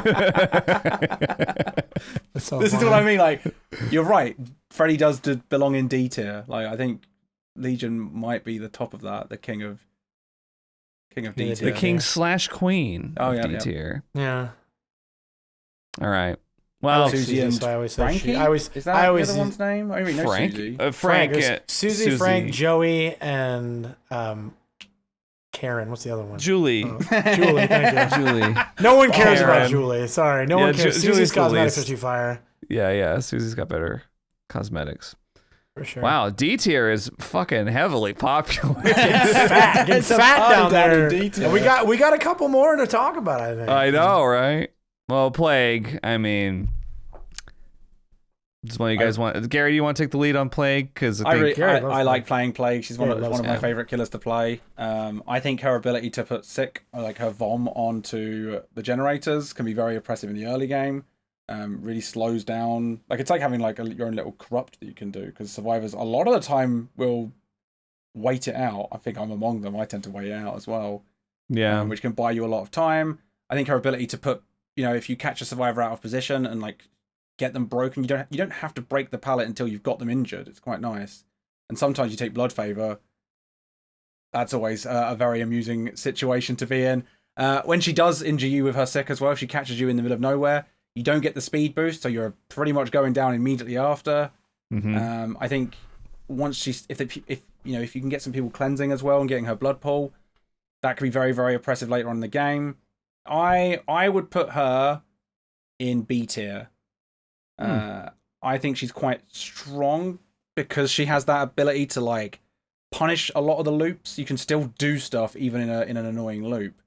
You can punish survivors for using vaults. You can slow down the game with the generators by being sick on them. Survivors get punished for unhooking people by getting sick as well. And I think a lot of survivors, weirdly, there's this I don't know. Survivors don't cleanse. There's this weird myth that they should never cleanse, I guess. And then when I play Plague, I just go, all right, well, they're all injured now. They're all I know roughly where they are. I guess I'll just get my blood pool that I get at the start of the match anyway, and I'm gonna go kill them all. I'm gonna go leave 3 of them on the ground in quick succession. I actually had a match pretty recently against a Plague on Dead Dog that we 3-gen'd against in solo queue, and I was the only one cleansing, and there was a random at the end that was like somebody cleansed like 50 times this match. What the fuck? And I was like, we were 3-gen'd, and you want to go into that injured? It just didn't make any sense to me. And I mean, of course, we ended up losing, but they basically gave up, and none of them were cleansing. And of course, they just went down like that. I mean, it was a miserable experience. Yeah, when I'm playing Plague and I see people not cleansing, I'm like, oh, this is great. Like, they think they're beating me, but I'm just gonna M1 them really quickly. Yeah. Yep. Yeah, you might be surprised to hear this, but I would probably argue for low A with Plague. That's kind of where I was sitting with Plague, was low A. Yeah. She's very sneakily strong. The slowdown, the inherent slowdown of, having to make your choice between cleansing and not cleansing, sitting on gens. I mean, running Noed the entire game, basically. Everybody's exposed or they cleanse. Cleansing means you get your power, which means you can shut down a lot of loops if you're highly skilled. Like, I mean, she's really good. She's way better than people give credit for. The red vomit is like the most powerful Mim2 in the game, I would say. It's insane. So difficult to dodge. I know. Very satisfying when you do dodge it, but I know earlier I said Huntress has the best ranged ability, but no, that's not including Plague's M2. You can cover a whole wall with the Plagues, just whip it around, right? Yeah. It's crazy. I am very happy to concede because I would say she's better than Doctor. I was going to go for higher B. So I'd happily put her at lower. Probably at the bottom of the A tier in my opinion. Yeah, but we'll see about that. Oh, okay, cool. This is a nice agreement we're having. I like this. Yeah. We did it. We got through the Freddy and Legion conversations that almost ripped us to shreds, and got into a nice, comfortable Plague Dog. Oh God, Ghostface. I know, it's so depressing, isn't it? Yeah. Well, you want me to start? Because I honestly think he could be D tier. I think so. Like, he's so bad. He's so bad. Do we have another new king of D tier? Maybe. It's like they're playing. I feel so bad. And this is after the rework, which we could make an entire podcast about that rework, honestly. So I used to main Ghostface. Music. I don't play Ghostface anymore. And part because he loves himself, Gary. Yeah, part of that was self-care. No, he just. It's funny because like when I first started playing 3 years ago, I'd have been like, Ghostface, he's right square in the middle. I would say like mid B for Ghostface, and he's just slowly. It's kind of like Myers, where the game has passed him by. He hasn't kept up with it, and the ability to stealth on command is nice, but the stalking power is. I mean, it's just. It might as well not be there a lot of the time. Honestly, do you know what I hate about the it's so slow. It's that he loses the stalk when he hits someone. Yes, that reset is so frustrating. It is. Yeah, he's too slow. I think that's the general complaint I have about him. It's too slow. If you want to use his power and stalk somebody, first you have to stealth, then you have to lean and usually crouch, and then you have to build up the stock meter, and then if they reveal you have to lead them for later so that you can preserve the stock, because if you hit them it goes away. It's just games are not that slow. There's not enough time for you to take advantage of things like that. I mean, there are Ghostface mains out there that can do really well with them, and they have really cracked peek spots where they're like, oh, I could just peek from right here and I could snipe him from across the map. But I would put him in, honestly, at top of D tier. He's a lot, and because in a lot of situations he just turns into an M1 killer that can stealth, but he's worse than Wraith. I love Ghostface's design. I think he's one of the most fun designs in the game. I think everything about him is very true to the character in the film, like the way Ghostface generally is. I think he's very cool design, but he's very weak. I would maybe put him below Legion. I agree. And you guys heard how hard I was on Legion because it's like the same story. It's like even if you get them stocked, they can just loop you and throw pallets and waste your time. That's one of the worst feelings in the game, I would say, actually, is seeing your stalk meter run out of time as they're just using a normal loop and they drop the pallet. As you're being looped forever. Your only hope is to get a surprise stock and have them not have sprint burst. And they're just not able to make it to that next time. Right. It's like really your only saving grace. Which is one of the nicest feelings in the game. True. Sorry, go ahead. No, I was saying with the ease of them breaking you out of your power, if you even manage to pull the stock out before somebody puts you in the center of their screen, takes your power away from you for however long the cooldown is, like he's just so bad. It's so impossible to have fun playing that killer in the current meta. There's too many steps to his power. It just drives me nuts. It needs to be. I wish it was like a one-click situation like Myers somehow. Which I mean, it can be, but even then it's a two-step situation because you got to stealth first, not get revealed, and even if you're not, there's too many variables. It takes too long to set up.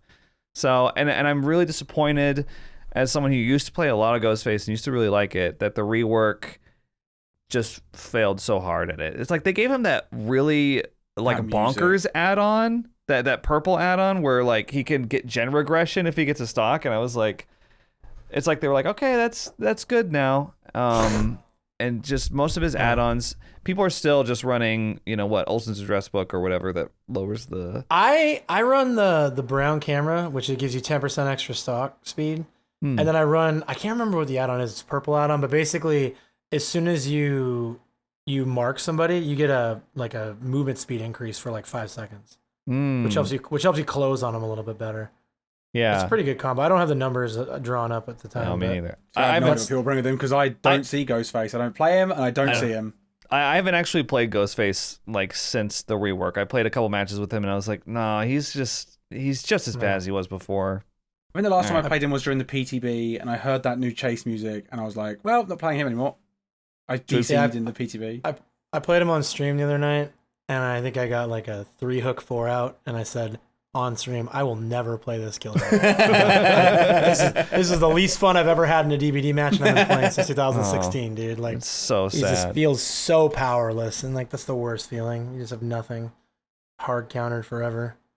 So below Legion, above Freddy, is that where we're sitting? I think so, yeah. I'm fine with it. I mean, I would argue worse than Freddy. Maybe Freddy's better. Yeah, maybe Freddy's better. Yeah, I would argue worse than Freddy. So Freddy has map pressure.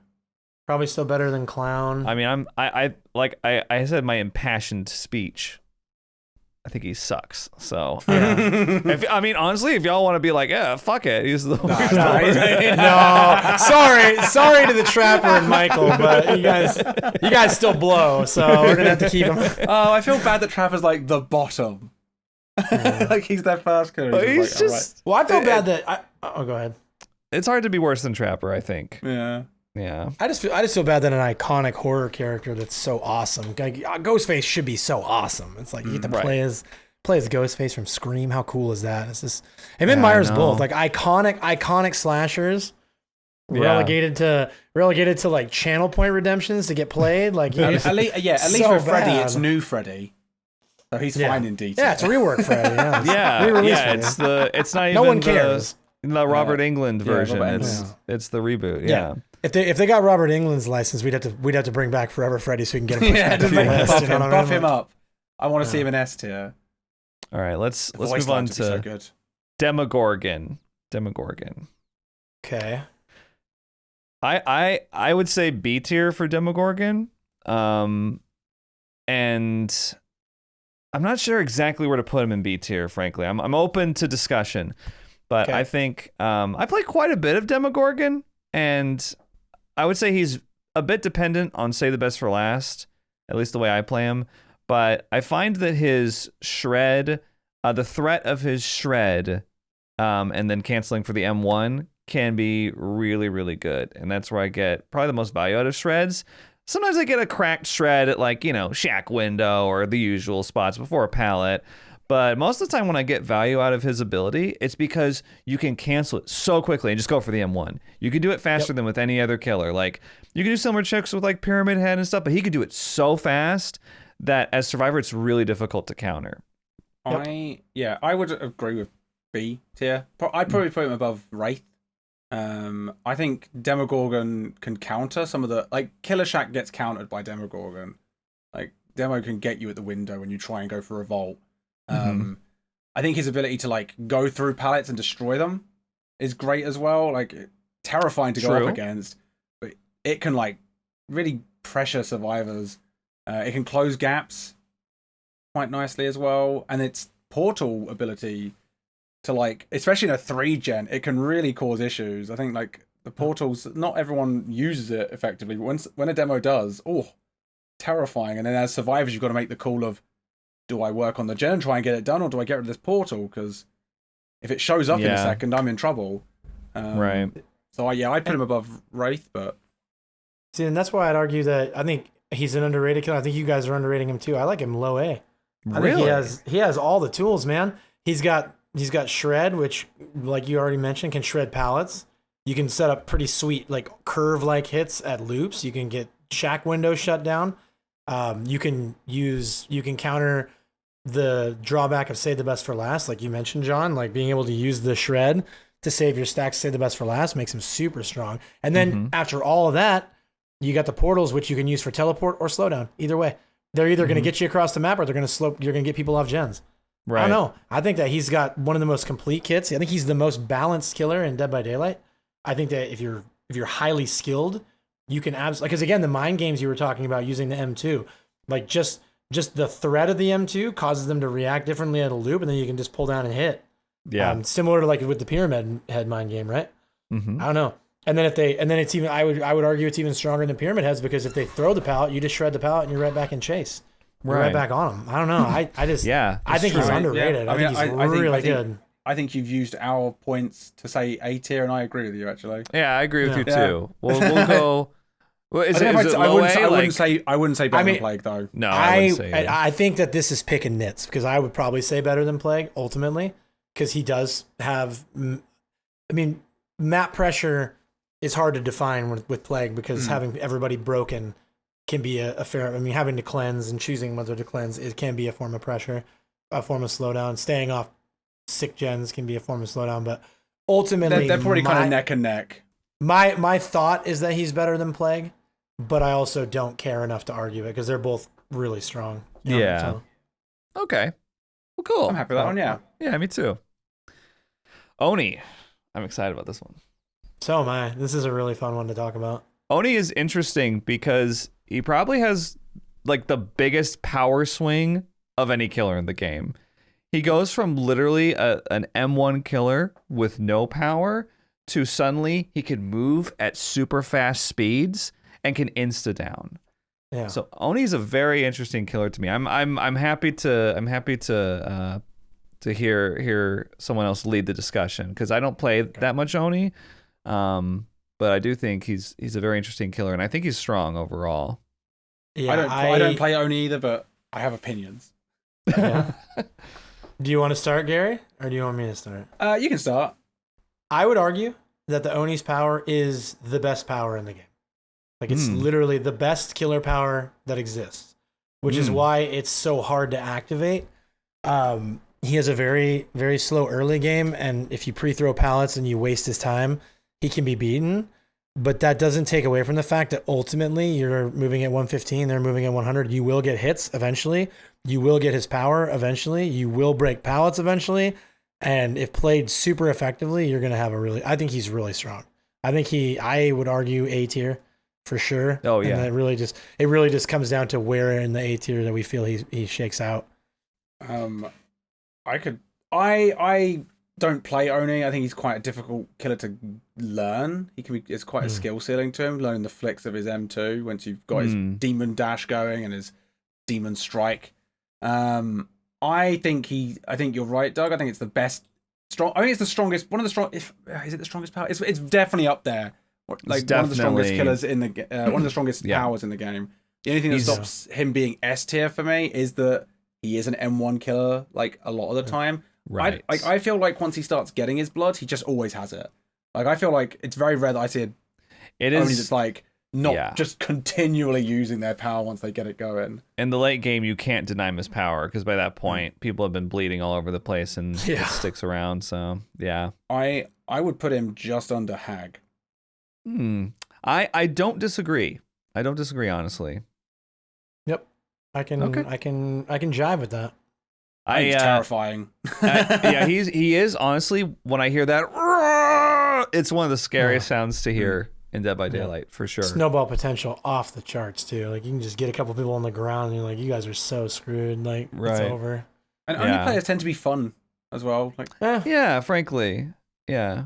I think a lot of the old Billy mains kind of play more Oni now. There was a huge like revolution when Billy got the initial nerf, when they got the overheat mechanic and stuff, where a ton of the Billy mains switched to Oni because they got that same sense of satisfaction out of playing him. So yeah, cool. All right, that was actually quicker than I expected.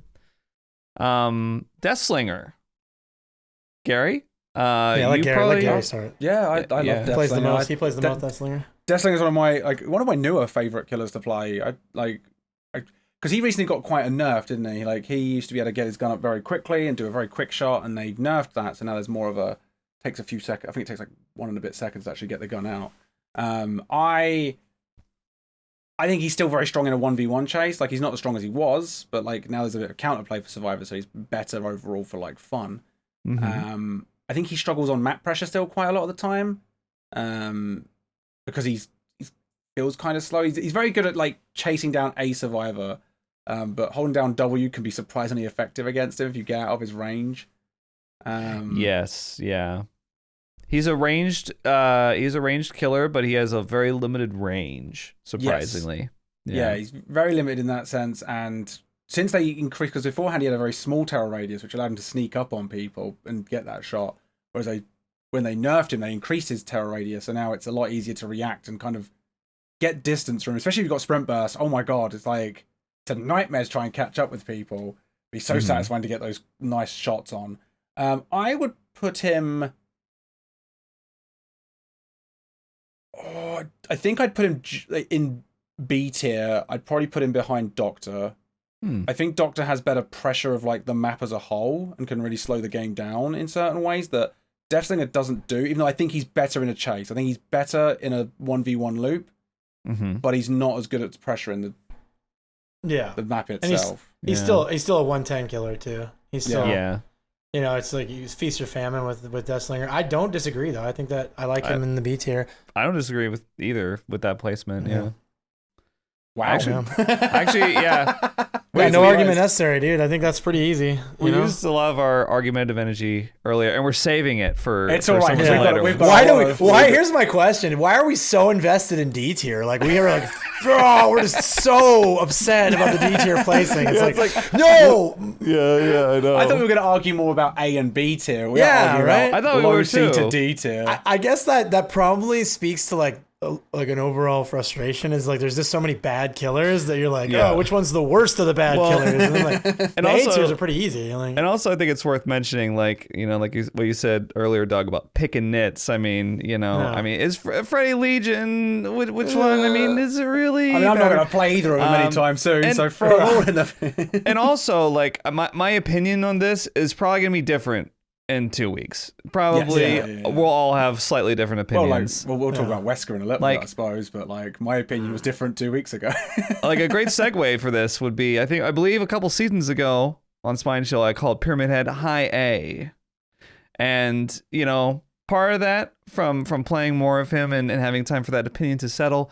And also looking at some of the killers that actually are high A here, like Hag and Oni and Huntress, I would no longer say high A for Pyramid Head. But I would still like to argue for low A for Pyramid Head. I'd like to agree with you. I think he's behind Demo. I think he's the bottom of the A tier. I'd like to hear the argument. Well, I think. Okay. Wait, so you don't think? Okay. Oof. I don't know. Yeah, I'm still deciding. Okay. Well, so Pyramid Head actually has some similar advantages, like to Demogorgon, like we said earlier.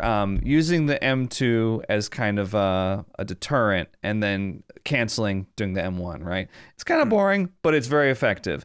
And frankly, he has a very strong M2. It's not a Huntress hatchet, but if somebody vaults or somebody, is caught in a pallet or a doorway, you can get a very easy hit at a very long range. Not even with Burning Man painting Wax Doll combo. You even just base kit, you can get a pretty long hit with the power. So I think that makes him pretty good in loops. And that's not even to mention that, making survivors run over the trails and tormenting them and being able to instantly cage them can be clutch. Not only does it, this isn't as important anymore, but it avoids decisive strike.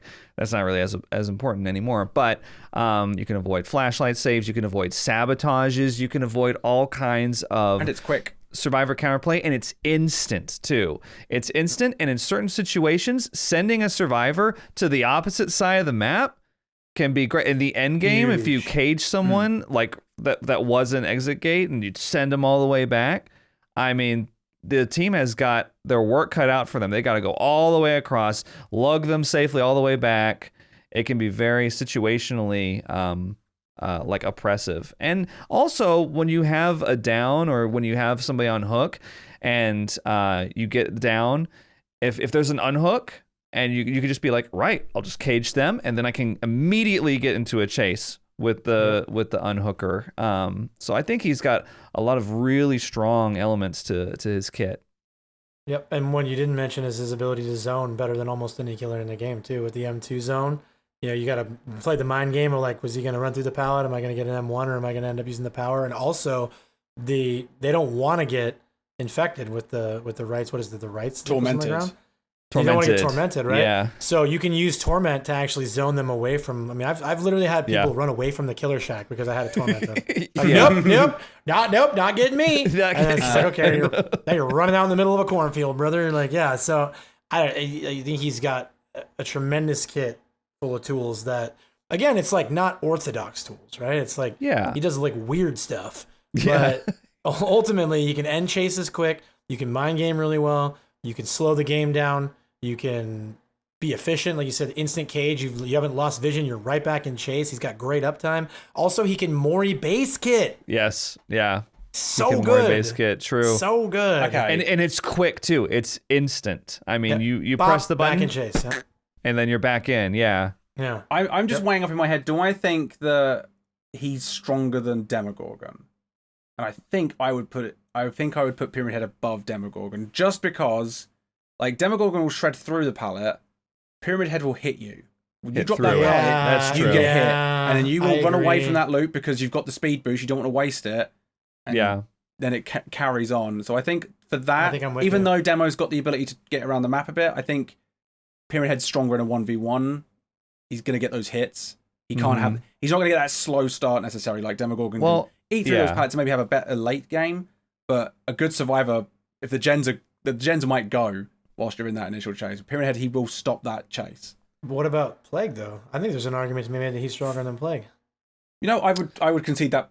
I think Pyramid Head is stronger than Plague. I would say too, and it's one of the things about Pyramid Head is like we just covered, there are so many little advantages you get with Pyramid Head. It's like that quick Mori, that quick cage, the ability to zone, the fake out M2 M1. He has so many little things that add up a lot to make him a really complete killer. So I would definitely say mid A above Plague.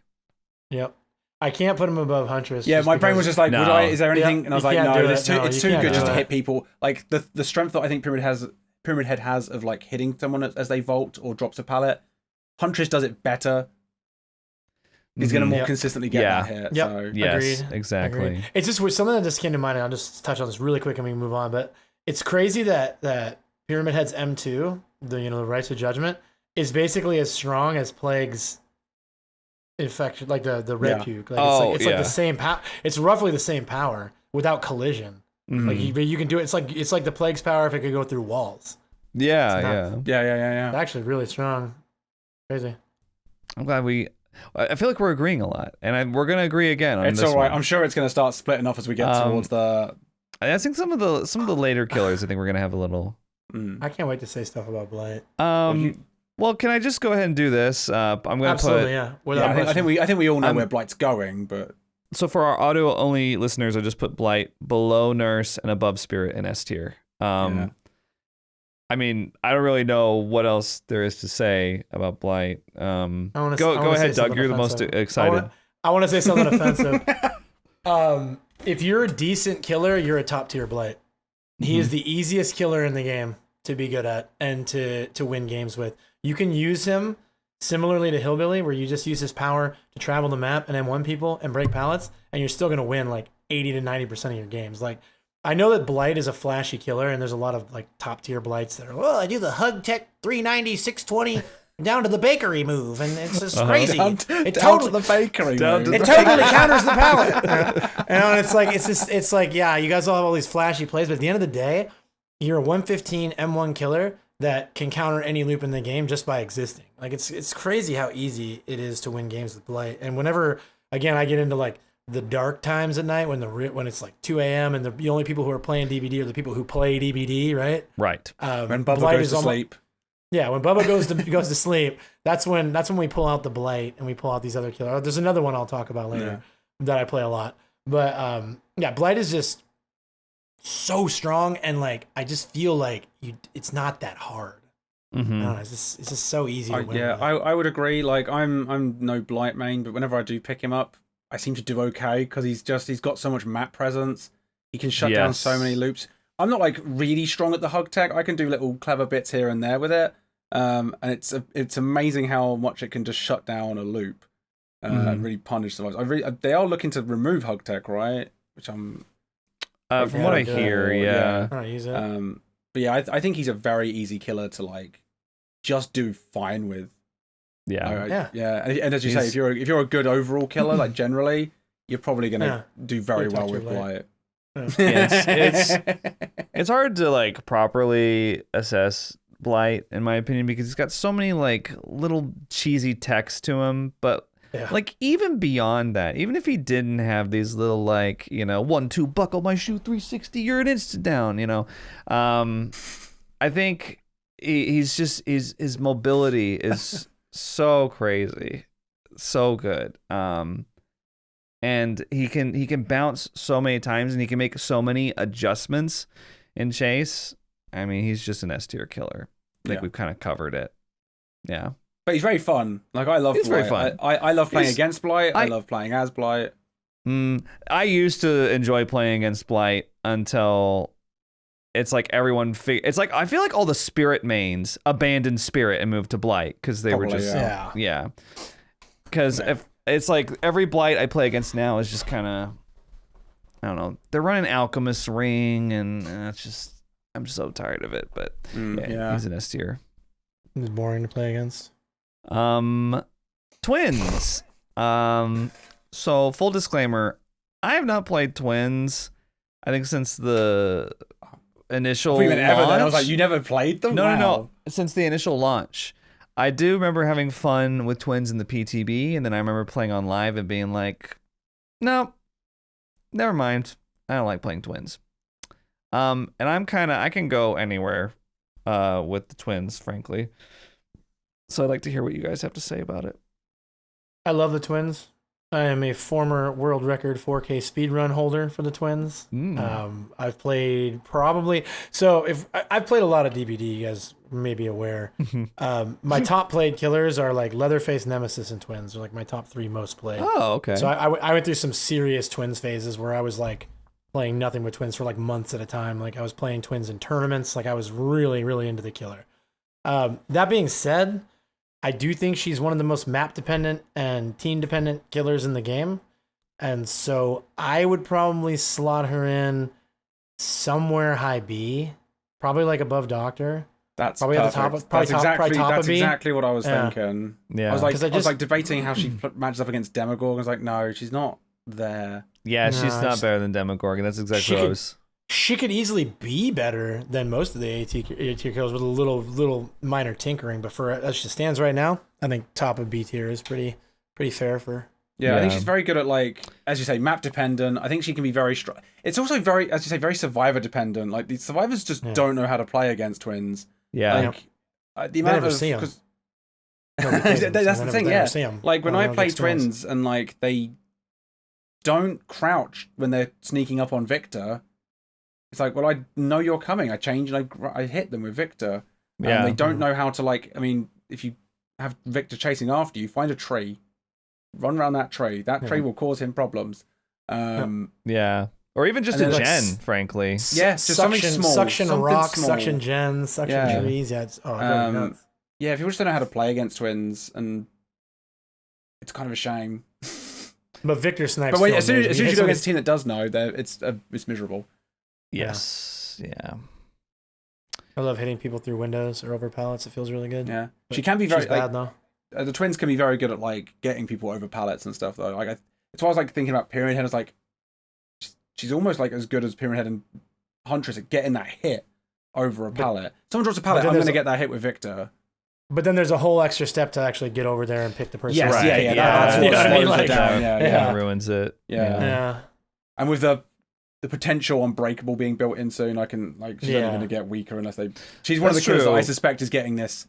I think she's going to get a change, but. Man, I might even argue now that we're talking. I might even argue that Doctor is a little bit better than twins. I was actually in the exact same mindset as you. That. Okay. Because he doesn't have, like, he downs people, he picks them up. It's just the fact that switching from Victor to Charlotte, trudging across the map, picking up the down survivor or whatever, it's such a time sink. And most of the time you have to break the pallet first as well, like another thing you've got to do to pick them up. Yeah, it's kind of like, you know, not as bad as Ghostface, but it's kind of like Ghostface where there's so many steps. And it's like, first, you have to get the hit with Victor. It's like, okay, then you switch back to Charlotte. Then you got to go across the map. Then you got to, it's just so many steps. For twins? You know the clunky noise she makes as she walks around with her pots and pans knocking around? That's how it feels to have to walk to go find the survivor. Yeah. She's like a chore to play, right? Yes, yeah. It's like this, yeah. There's a lot of busy work. Yeah, with the twins. But when you get to hit that Victor snipe through a window, it feels pretty good. Yeah, it feels. Is it worth it? It's what twins are a great design. Yeah, like I don't play like I said, I haven't played the twins since they launched, basically. But I do remember some of the most fun I've ever had in the game was getting window hits with Victor on the PTB or hitting over a pallet or something like that. That was so much fun. Hopefully the rework is coming and we'll be able to revisit. Yeah. Nice. Trickster. So Trickster for a long time was considered by many to be a low D tier worst killer in the game when it first came out. And since then, they've buffed Trickster to make him mostly a little quicker at moving around and getting the blades, actually like in the survivors. Trickster, I would argue for high C, just knee jerk, but I don't have a strong opinion on him. I think he can be difficult to counter in certain situations on certain maps, but I'm trying to think of just in general. So what my thoughts on him is like, because when they changed him, I think he was really fun when he came out, and then they reworked him because he was weak, and then he became unfun, and now no one plays him. I could see him going high C. I think he's very map dependent. I find that I feel like he's strong every time I play against him, and then I walk out the door. Yeah, right. Because he's got the clown issue. He's great in a 1v1 and he has nothing else, and he's a 110 killer. So like not only and he has like an uncounterable 1v1 half the time. You know? It's very oppressive 1v1. If they catch you in the wrong spot, you literally have no counterplay. And if the timing is right on main event, he can face camp better than any killer in the game but Bubba too. Like you cannot guarantee a save with Trickster ever. Which just... perfect thing to say, because I was just about to say, actually, I think I'd put him between Billy and Bubba. Yeah. That sounds fair to me. Yeah, okay. I like that's fair to me too. I agree. Bubba's a little bit better, but yeah. Yeah, I just think Trickster's like a bad design as well at the moment. Like he just so uninteractive. When I play Trickster, I'll constantly be like, as soon as I down, I'm like, wow, how'd it feel to get outplayed that hard, bro? Like there's no counterplay there. I literally just was like, yeah, when you throw 60 knives and 8 of them land, it's like, yeah, I don't really have much to say about Trickster. Like, he looks cool. It looks cool, yeah, and you know what? Great cosmetics. Any ranged killer is at least a little fun. It's not completely miserable, but yeah, I think C tier is pretty fair for him. I hate being 110. He's so slow. I know but it's one of those things like if he wasn't 110, geez, he'd be impossible to be. Yeah, if he just wanted that. Agreed. One of my favorite killers up next. I think all three of us, one of our favorite killers. I think all Nemesis. All three of us have played an extensive amount of Nemesis. True. I would say he's in my top 3 most played.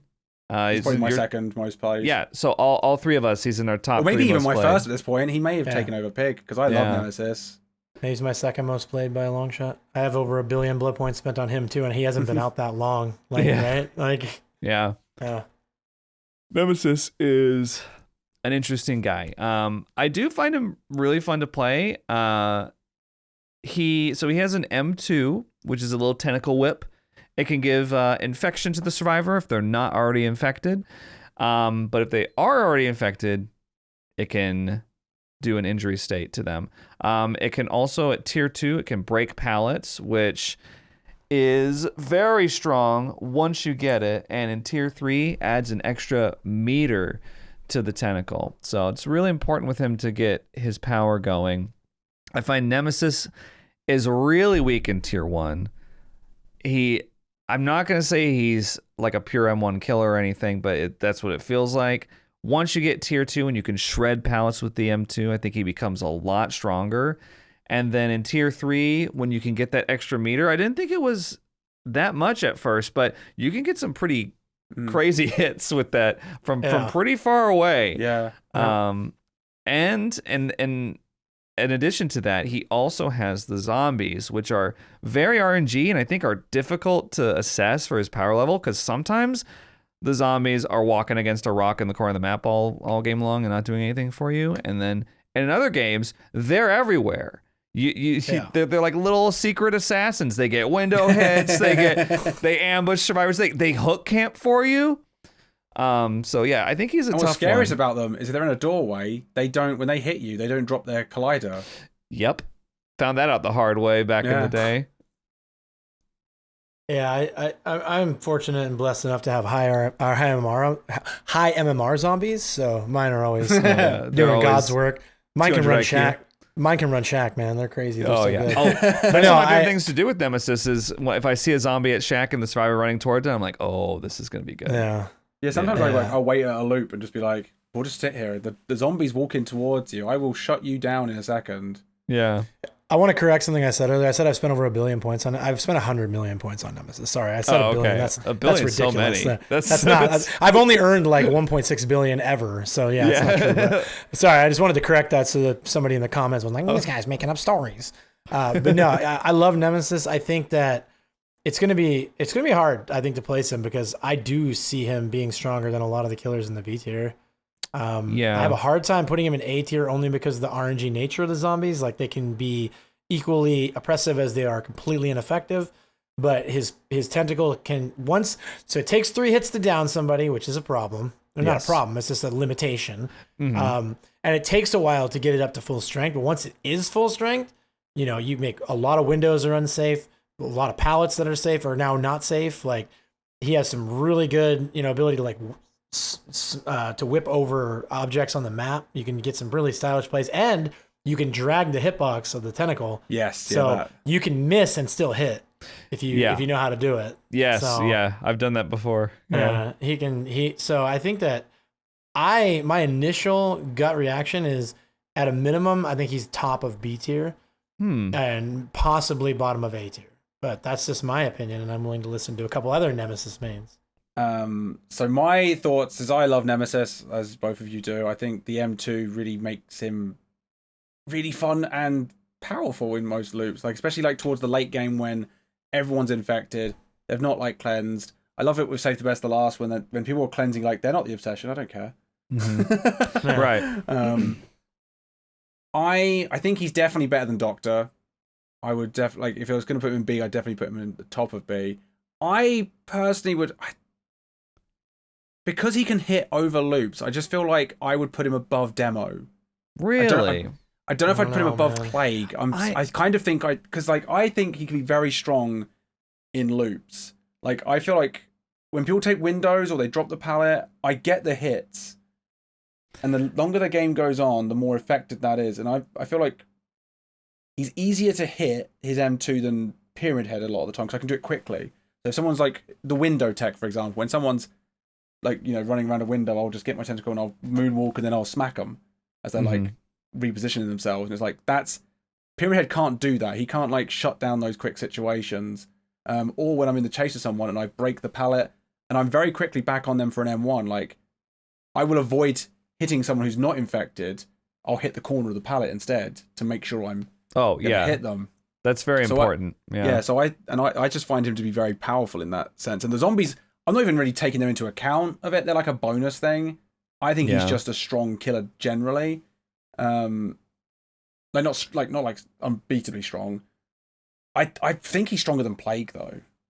See, where I'm at with him right now is I would put him in high B above Doctor, king of B tier, if you will. But I would say I'm unwilling to put him over Demo simply because there's so many drawbacks with him.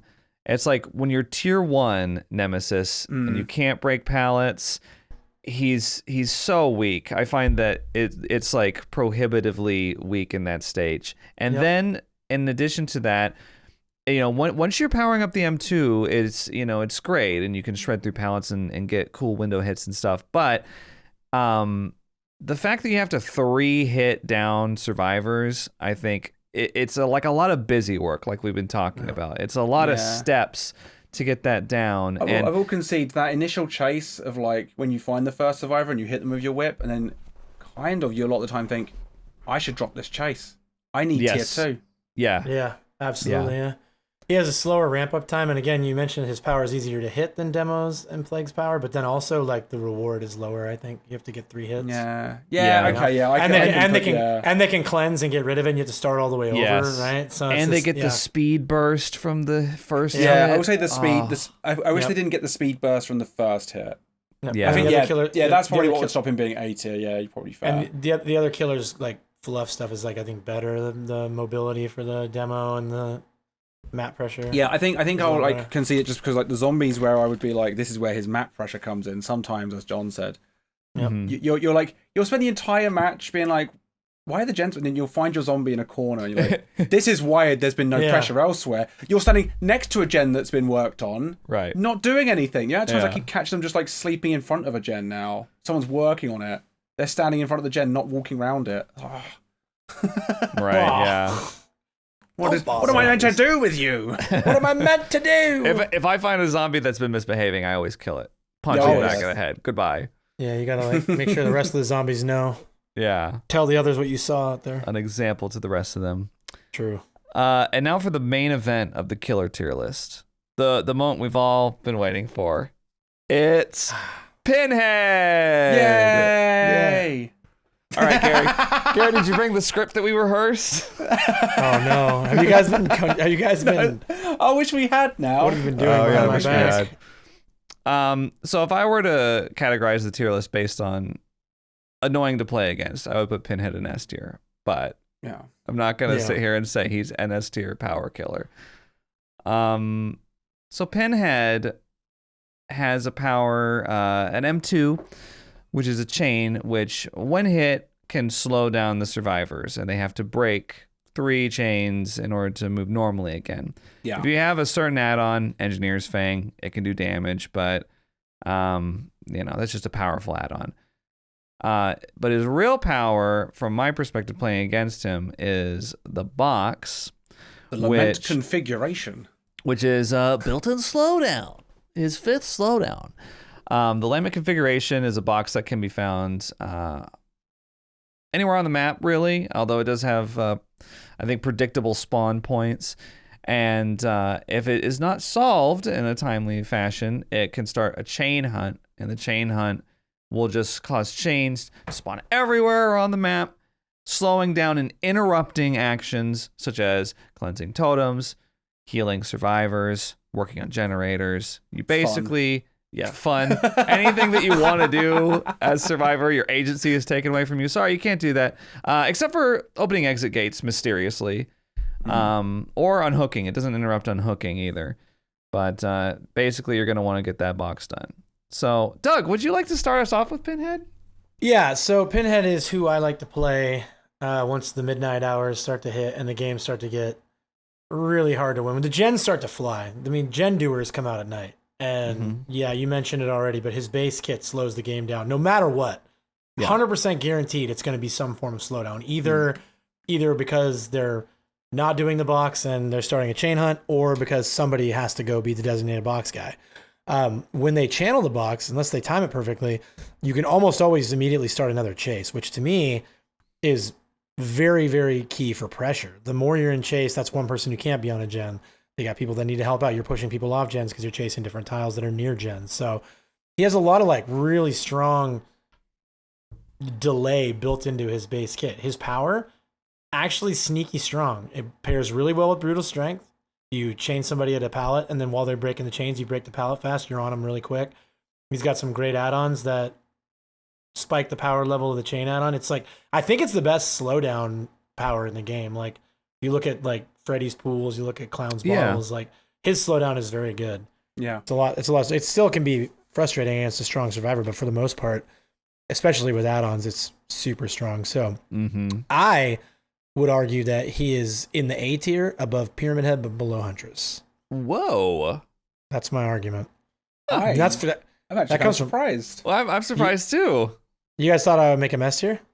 No, I thought, I for some reason, Doug, I thought you were gonna be like, he's C tier. And Gary and I were gonna have to go to like war mode or something. No. You guys, I've been playing him so much lately that I've gotten all the copium out of my system, and I realized that even against really strong survivor teams, he's the only killer I feel confident.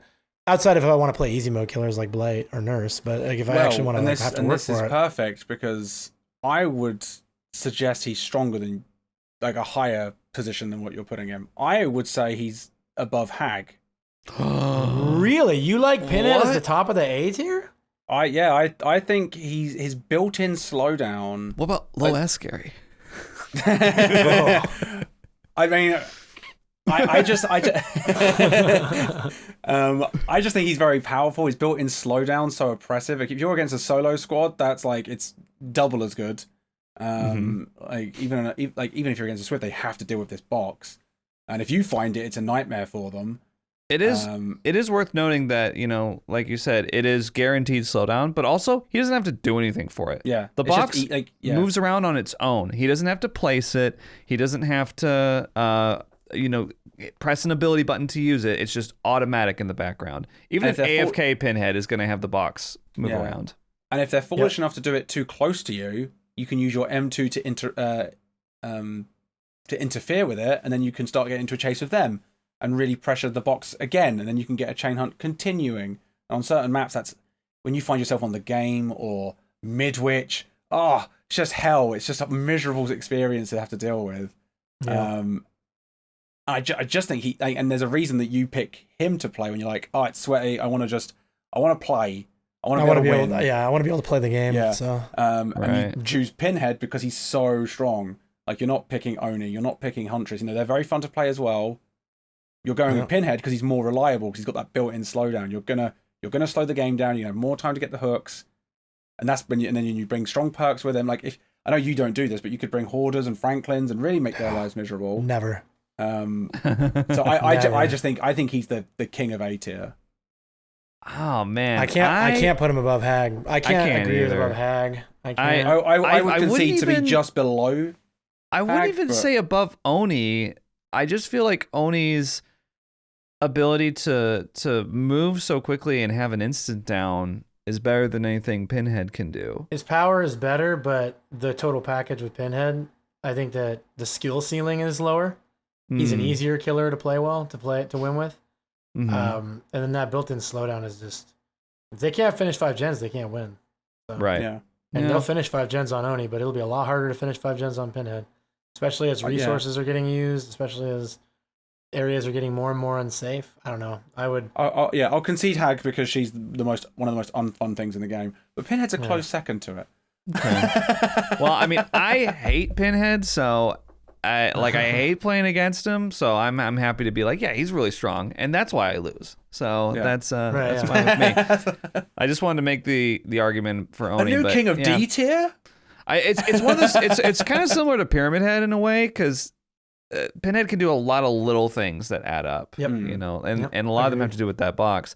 And can I just say that pink box add-on where you can't see it until it goes off or whatever? Oh god, I hate that shit. When it's like 75% ready to go, you've got to stop whatever you're doing. You gotta drop it, or you gotta waste time looking for it when you don't know where it is. The best bit is in solo queue because you've got to rely on someone to stop doing what they're doing. Yeah, and you have less just time. Before it goes off. You have less time to figure it out too. Yeah. And a lot of times it can be tough because you're like, oh, but I'm like 75% done with the gen. Like I don't want to get the box again. I've already done it twice. It's like I'm already like I'm doing the objective. All right. Well, yeah. Fuck Pinhead. The artist. The artist. Bird lady, as Gary likes to call her. So I think the artist is pretty strong. I do find her tough to assess, though. I'm gonna need y'all's help because I don't play her, and I rarely ever play against her. When I do play against an artist, they're kind of a cracked artist, and they're really good, and they make her seem really strong. She does have an insanely strong M2, and that it's like the only ability in the game that can hit you cross map through walls as damage. And I think she's one of those killers that we play against a bad artist. You kind of have a similar experience to when you're against one of these D tier killers where you're just like, what even happened? I'm just going to do gens and leave. But when you play against a good artist, and most of the time now when you play against one, she's so rare, you're playing against somebody who mains her. She is very, very oppressive with that power. She can harass from across the map. It's I think part of the reason she's so rare is because she's not fun to play as, because she's a very repetitive killer. Because what you do is you get into any loop, you put a bird down in front of the pallet, the survivor leaves that loop, holds down W, and you run to the next one. And like if she's not good at catching up with you before you can get to another pallet, which you're not going to drop because you're going to run away from it when she puts her birds down. That's where she's like, that's how you counter her. If you can keep running between those loops, she will lose gens very quickly. But at the same time, she can shut down every loop by doing it. And if a survivor, you just need one person to be silly enough to stay in that loop and they'll go down. And she's got the ability to kind of pressure all the gens globally, especially on certain maps. If there's not 2 floors to the map, she's very strong. Yeah, see the good artists don't need a loop to shut someone down though too. They use the add-on that makes it so you can place birds and channel birds like without losing as much speed and chase. Hit them in the open. A lot of the time it's just they do their bird M2, fly one at a time. Yeah, they get their birds back so quickly. My argument's always been that artist is low S, high A. Like she's one of the strongest killers in the game. I think you're right that people don't play her very often, so you don't see her very often. Kind of the same as the hag effect. The playstyle is very rewarding if you get good. I went through a phase within the last month where I played a ton of artists because I was using up Mori's and she was super fun, super oppressive. She combos so well with Dead Man Switch. Yeah. Yes, she does. Yeah. Push people off. As do a lot of the killers. Like Dead Man Switch is an issue. She has information. She has map pressure with her bird. She has anti-loop, hardcore. I would argue like it just comes down to like, do we think she's stronger or worse than Pinhead and Hag? I think I would put her between Huntress and Oni. Really? I think Oni is terrifying. Right. But I think Bird Lady is more oppressive than Huntress. But I think Oni's ability to run around the map and like start M2ing and like his speed is terrifying. He can really. Bird Lady's still firing into the abyss and hoping that she finds people. And you can dodge it if you've got distance against her, like jump into lockers and stuff. When Oni's running around, it can be quite oppressive, like in a different way where you're not able to hide away from it. They don't have anywhere to go though. I think she finds people pretty easy because it's pretty predictable where they're going to be. And again, her power starts the moment you go into the trial, whereas the Oni, you have to find someone, that's true. hit them, that's fair. Milk them, build your power up, and then finally you've got your power. Finally you've got your power. By then, he's got to milk some survivors. Oh, this Oni's milking me. How else are you going to describe it? I don't know. We've been at this for a while. But yeah, okay, yeah, I would put her below. I can concede above Oni then, because she is, especially in the 3-gen. She's not stronger than Pinhead. I want her in between Pinhead and Hag. Yeah, I think she's stronger than Pinhead. That's where I would put her too. I would put her in between Hag and Pinhead. Yeah. I mean, I'll concede it because it's such a small thing, but I feel like I walk out of the door a lot more against Bird Lady than when I rarely see Bird Lady. I walk out of the match. 2 or 3 people on your team give up every time you're facing a Pinhead, though, so that's not really a fair assessment. That's because these matches are they just don't want to play against him. Yeah, it just takes forever. And people don't want to play against Bird Lady either. Like, she sucks. True. But I can concede her to be above Pinhead. Yeah, and if you guys have been passionate about it, I could have conceded Pinhead over Artist, but I do think played optimally. I would put them, they're basically neck and neck for me, I would say. Yeah. It's different strengths in different areas, but both equally annoying. It's difficult for me to give a strong opinion on this because I just rarely face what I would say is an average artist or a bad artist these days. Every time I play one, it's like an artist main, and she's getting cross map injuries, and I'm like, how did you even know that I was over here? But yeah, I would say that this is a pretty good assessment. We've only got 3 left. Wow. Sadako. Right here, right? I don't know about that. I still think she's not the worst killer. I think she might actually be the king of the D tier. I was gonna say. I think the most comparable killer you can put next to her is Freddy. And I think she's better than Freddy. Yeah. So I think she has to be above Freddy, and I would be comfortable putting her. You know what? Yeah, high D. I was gonna say low C, but there's nothing. I don't think she's above Legion. I have no problem with putting Legion above her because it's such a small. It's whatever. Yeah. Like this is where I would move Legion into low C.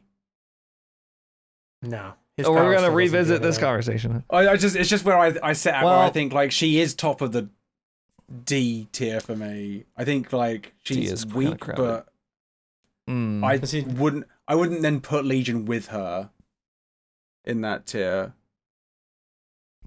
I mean, yeah, her power doesn't hurt people either, so I guess like it is what it is. Like, you know what I mean? Like she also can't hurt anyone with her power. So I think one of the frustrating things about Sadako is that like she's designed to have more powers than she has. Like her only power is basically the ability to teleport to TVs, right? And she's designed to have that and her insta kill if they get too much condemned, right? But that never ever happens, and so she unless they play the very specific condemn build where they take you to the game and they just keep doing it until they're gonna get it, which is a miserable match. It's a very miserable experience. Yeah. Well, and the thing about having a power that can kill someone, we all know how strong taking someone out of the game is. Like, it's one of those like it's like a cursed ability. Like they should never have done it because like you can't buff it because if it gets too, it's like useless now, right? It barely ever happens. Like they have to tremendously mess up for it to happen. But if you buff it even a little bit, she could become like broken OP. Yeah. Like, if you just make it just a little too easy to get it, then you're taking somebody out of 4 gens and the game's over. So it's because you can at that point you can just M1 her way to victory, right? Like it's I don't know. Yeah. It's just hard. It's the same thing with the pig. This has been the argument since pig first came out. It's like we gotta buff the traps. Well, if you buff the traps, she's gonna be broken. So you can't buff the traps. You know? Right. It's an instant kill can't be buffed. It has to be rare. So, but yeah, the rest of her kit really doesn't make up for that either. Like she's she can lose her tear radius, but you know, it's not anywhere. It's not even as good as the Wraith, really. Doesn't give her any actual bonus. Like Wraith at least gets movement speed, right? She just goes away for a little while, and they just still throw the pallet. So. Right. And she gets pallets under a lot. She does. The TVs are RNG. You know, they can take the tapes out, so you can't even use her power anymore. It's just, she's like, I like where their head was, where their heart was. Yeah, I guess, but like, ultimately, like the execution fails. I think her design flaw is that she feels like a bunch of different killers glued together more than her own original thing. She's like Freddy. She's a bit like Wraith. She's a little bit like Spirit, but all together, she's just like a weird shit blend, like a smoothie. Yeah. But all together, she's bad. You know? Right. It's just like, oh, bummer. Okay. I don't mind. I don't mind if you want to call Legion better than her. I would argue she's a little better than Legion, but it literally doesn't matter. They're both terrible. Yeah. I would say Legion is better than her, so I would agree with this. I think Legion's better just because people play Legion still. True. True. He's got way better built-in slowdown. Sadako doesn't really have any built-in slowdown, so yeah, she just suffers. Yeah. Just hurting. We're on the home stretch here. Dredge is the next one. Dredge, which actually very similar to Sadako in a lot of ways, but fun to play. But instead of teleporting to, like, you know, what is it, 10 random TVs or whatever, I don't know how many there are. It can use the lockers around the map. Yeah, it can use any locker around the map, of which there's going to be way more than there will be. They added more TVs. in for Dredge, I believe. They actually did adjust the maps. They added on Dead Dog, for example, they added entire like Z walls and little shacks on the edges of the map just so there would be lockers there, which was really cool. In addition to that, Dredge also has a bit of an anti-loop. It can leave a little phantasm, or I'm not sure what it's called. Husk, I think they call it. The husk. It leaves its husk. That it can then teleport back to if it needs to. And I rarely ever see it used correctly, but when I am playing against a good Dredge, they will get some value out of it.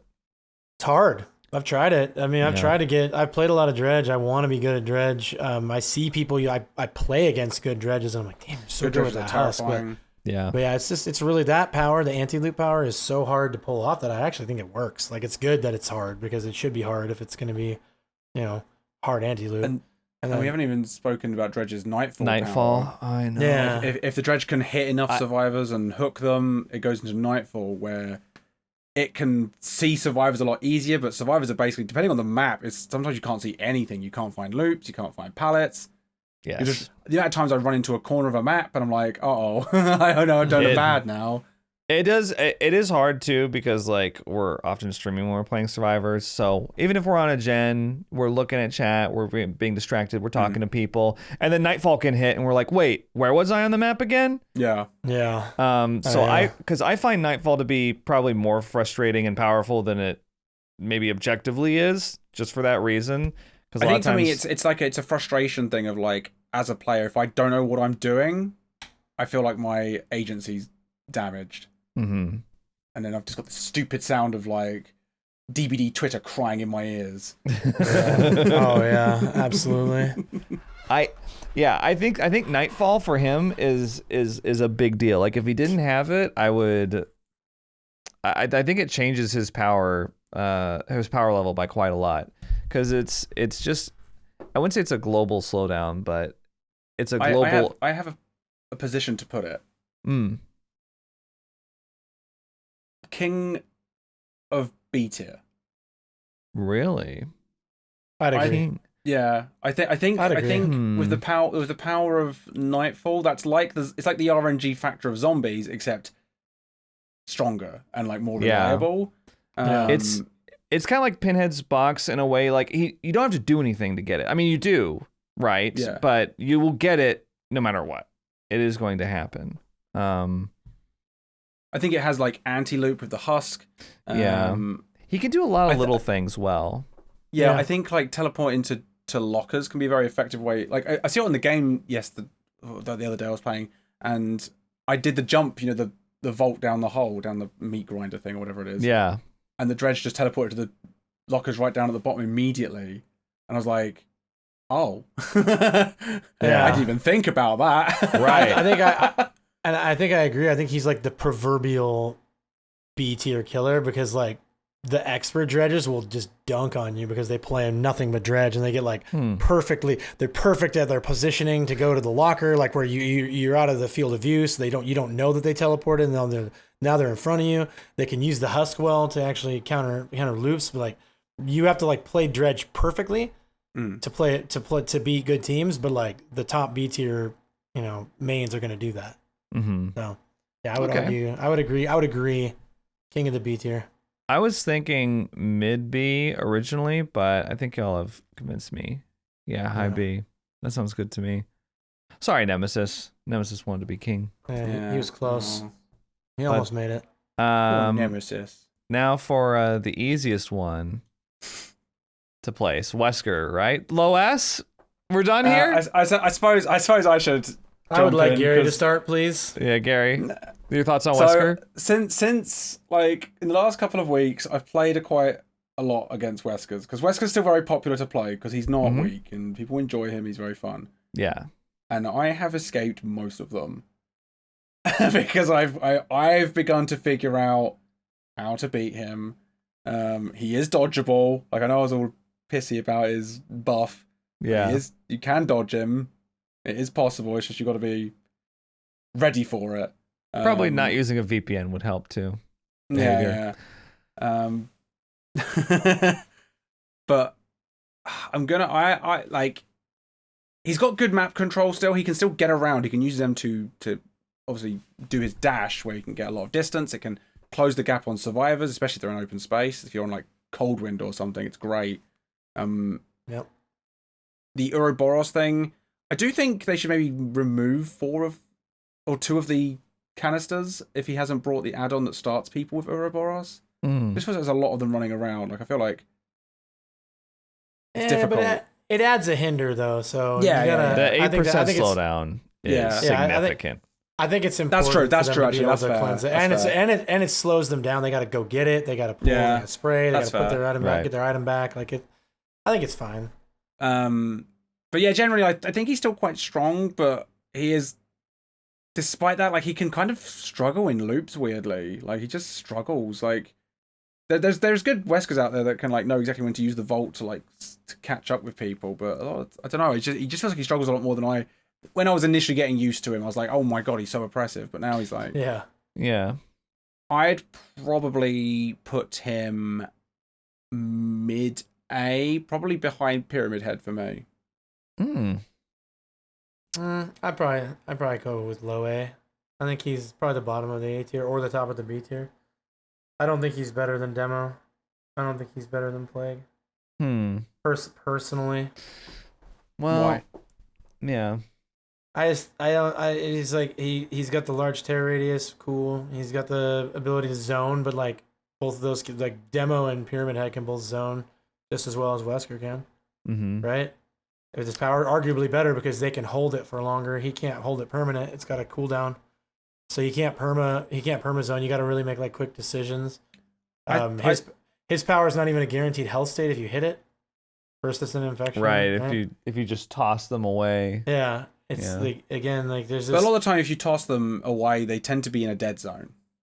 Yeah, but they're going to take the M1 shortly afterwards. No, they get a speed boost to come back. They can run past you. Most of the time that I don't, when I take don't like hit something, it's usually because I'm getting thrown into a corner. Yeah, but there's still. It's usually not a pilot. Potentially even a Z wall that can buy more time out there. Point being, there's like potential for his power to not even take a health state, right? And then like his slowdown turns into just busy work to go spray off, and then you're right back in. Like you talked about, loops can be really hard to deal with. Like I think that Pyramid Head and Demo and Plague to a certain extent have better anti-loop, depending on if Plague has her power. I think Wesker's ability to like use vaults to catch up with people, to just jump over a vault. Like, I'm just thinking of examples where Demo would struggle, whereas Wesker would just go, well, I'll just jump over it, and then I'm back on the M1 chase. That is true. If like say at an LT wall, you're playing Demo and Wesker at the same point, and the survivor's about to take the vault. You miss the vault with Shred, and you're on the other side of the window, and it's a big disadvantage to overcome. With Wesker, they make the vault just before you hit there, you still vault, and you're right next to them. Yeah, you're getting them one hit right after. It's pick and nits, man. If you want to put them in mid-A, I really don't care either way. Like I don't think it's real. I just don't think it's that big of a deal. Come on, Doug, right? have some fight. I'm done fighting, bro. The D tier's been decided, so I no longer have any passion left. Yeah. How about you, John? Where would you put Wesker? I would put him in A tier. I'm struggling with which tier though. That's so funny. I'm thinking about. I kind of feel like I kind of agree with Doug, at least about Pyramid Head, that he. Oh yeah, I don't think he's better than Pyramid Head. Oh, I thought you said he was better. No, I think he's below Pyramid Head. I think he's okay. Between Pyramid Head and Plague. What? So you want to put him between? Oh, sorry, Pyramid Head and Plague. Yeah, right? That's where I would put Wesker. I mean, I think I agree with Doug that it's picking nits here, because I'm not certain I agree completely, but I also don't disagree. So yeah. And also, the only thing is because I think Plague also has with the sickness and stuff, she presses gens, but Wester's got the terror radius. They're all for me. I would say those three are kind of on the same point. I could happily see Wesker at the bottom of A tier as well.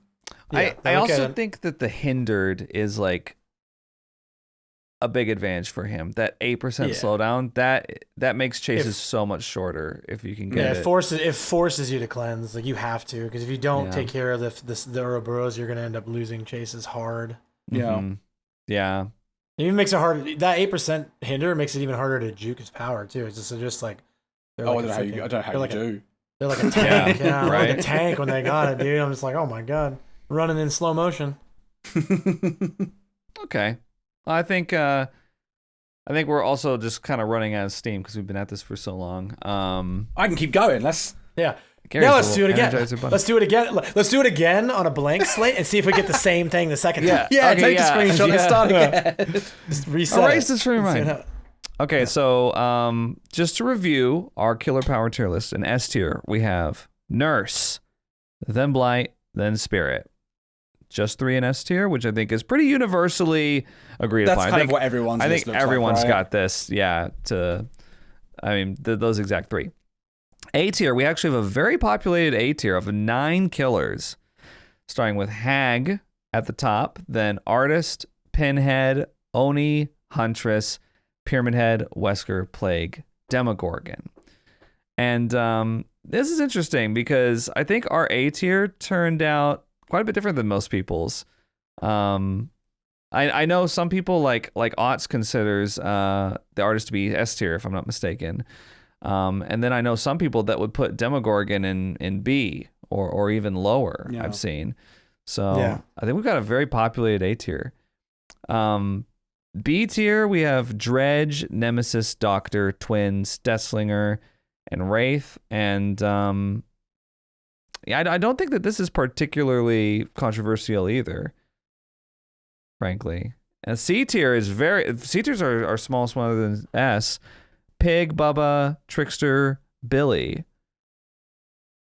And I think weird. C's interesting. I'm happy with C tier. I think we're actually a bit negative because our D tier is 7 killers, and most tier lists that I see only have 3 or maybe 4 in D tier, and we put 7 in, and a lot of them I could happily move the top 3 of D tier into the bottom of C tier. It's not happening, Gary. Stop fighting. No, we're not bringing back D tier. No, I do think it's funny where we're at, the 3 of us, as the little hive mind. We've got a lot that are really good and a lot that are really bad. We don't have a lot of people mid. It's either they're terrible or they're pretty good. I kind of assumed that we were going to have a chock full B and C tier because we were going to have to make tons of compromises that would end up with them there. We've weirdly gotten along quite well. A lot of our opinions close enough that it's basically been the only difference is high A, low B. High B, low A sort of Maybe we need to bring on some like less intelligent guests, so we have people to disagree with. You know what I mean? Like this made me somebody. That's what I brought to the table. Man. No, definitely not. We need to bring somebody we disagree with on as a guest, and that way we can have an argument. You know? Oh, there's so much I could say right now, but I'll save it for after the podcast. For After Dark. Yeah, for After Dark for the wrap up. For the Patreons. Just real quick for the D tier, for our audio only listeners, we've got Legion, Sadako, Freddy, Ghostface, Clown, Myers, Trapper. And I think a lot of that is not very disagreed upon. Like Myers and Trapper are at the bottom of everyone's. I think we've got Ghostface lower than like any other tier list I've seen. I know. I feel like any other tier list is gonna be like B. He's like, oh, B, maybe low A if you play him right, and we're just like C. Yeah. Spine chills like in the bin. I think we're the only tier list that has a mid D. Yeah.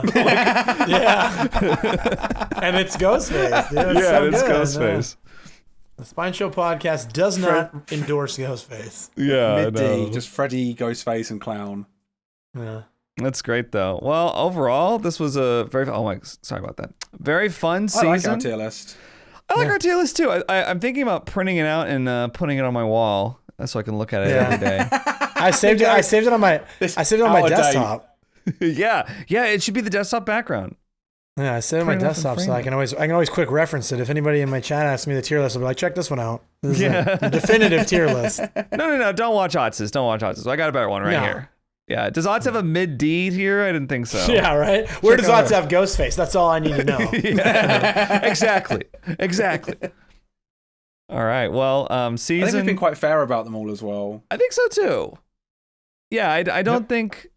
I mean, we've yet to see the comments. We'll see what happens. I can't wait. There are so many mains out there listening to this right now that are like, C? I can't wait. You put Bubba in C? Bubba's C works because like Pig and Bubba mains are in this. We're safe, aren't we? From those the worst mains are in C, right? Bubba's and Pigs. True. Well, thank you everybody for listening to season 5 of Spine Chill, or if you're here on YouTube for watching it. Hope you enjoyed our tier list, and let us know what you thought about this episode. We might do more things like this, more little special episodes where we just kind of collaborate on a little project like this. I think it was really fun. Trying to spur on some arguments. Yeah. Although we didn't argue half as much as I thought we were going to. It looks like Spine Chill continues. And a lot of times the arguments that we would have, like, we would get a couple sentences into it and be like, I could see it. I don't actually care that much. Yeah. I think it'd be fun to do it again for Survivor because, like, objectively, no Survivor is any different than outside. Can we do that? Outside of the quiet ones and the loud ones, there's really no. And that would actually, because it would get really petty and it'd get really like judgy, and I think that'd be a lot of fun. We should do a Survivor power tier list based on the average skill level of the player that mains them. Ooh, oh my god, that's a good episode. Let's upset. That's a good episode. Yeah. That's a good one. Okay, that's an idea. Let's go. Well, write that one down. Thank you everybody for listening, and a big shout out to our fans in Romania especially. We love you. We love you, Romania. As always, yes. That's right. But we'll see you next time. Thanks for coming. Bye everybody. Bye everybody.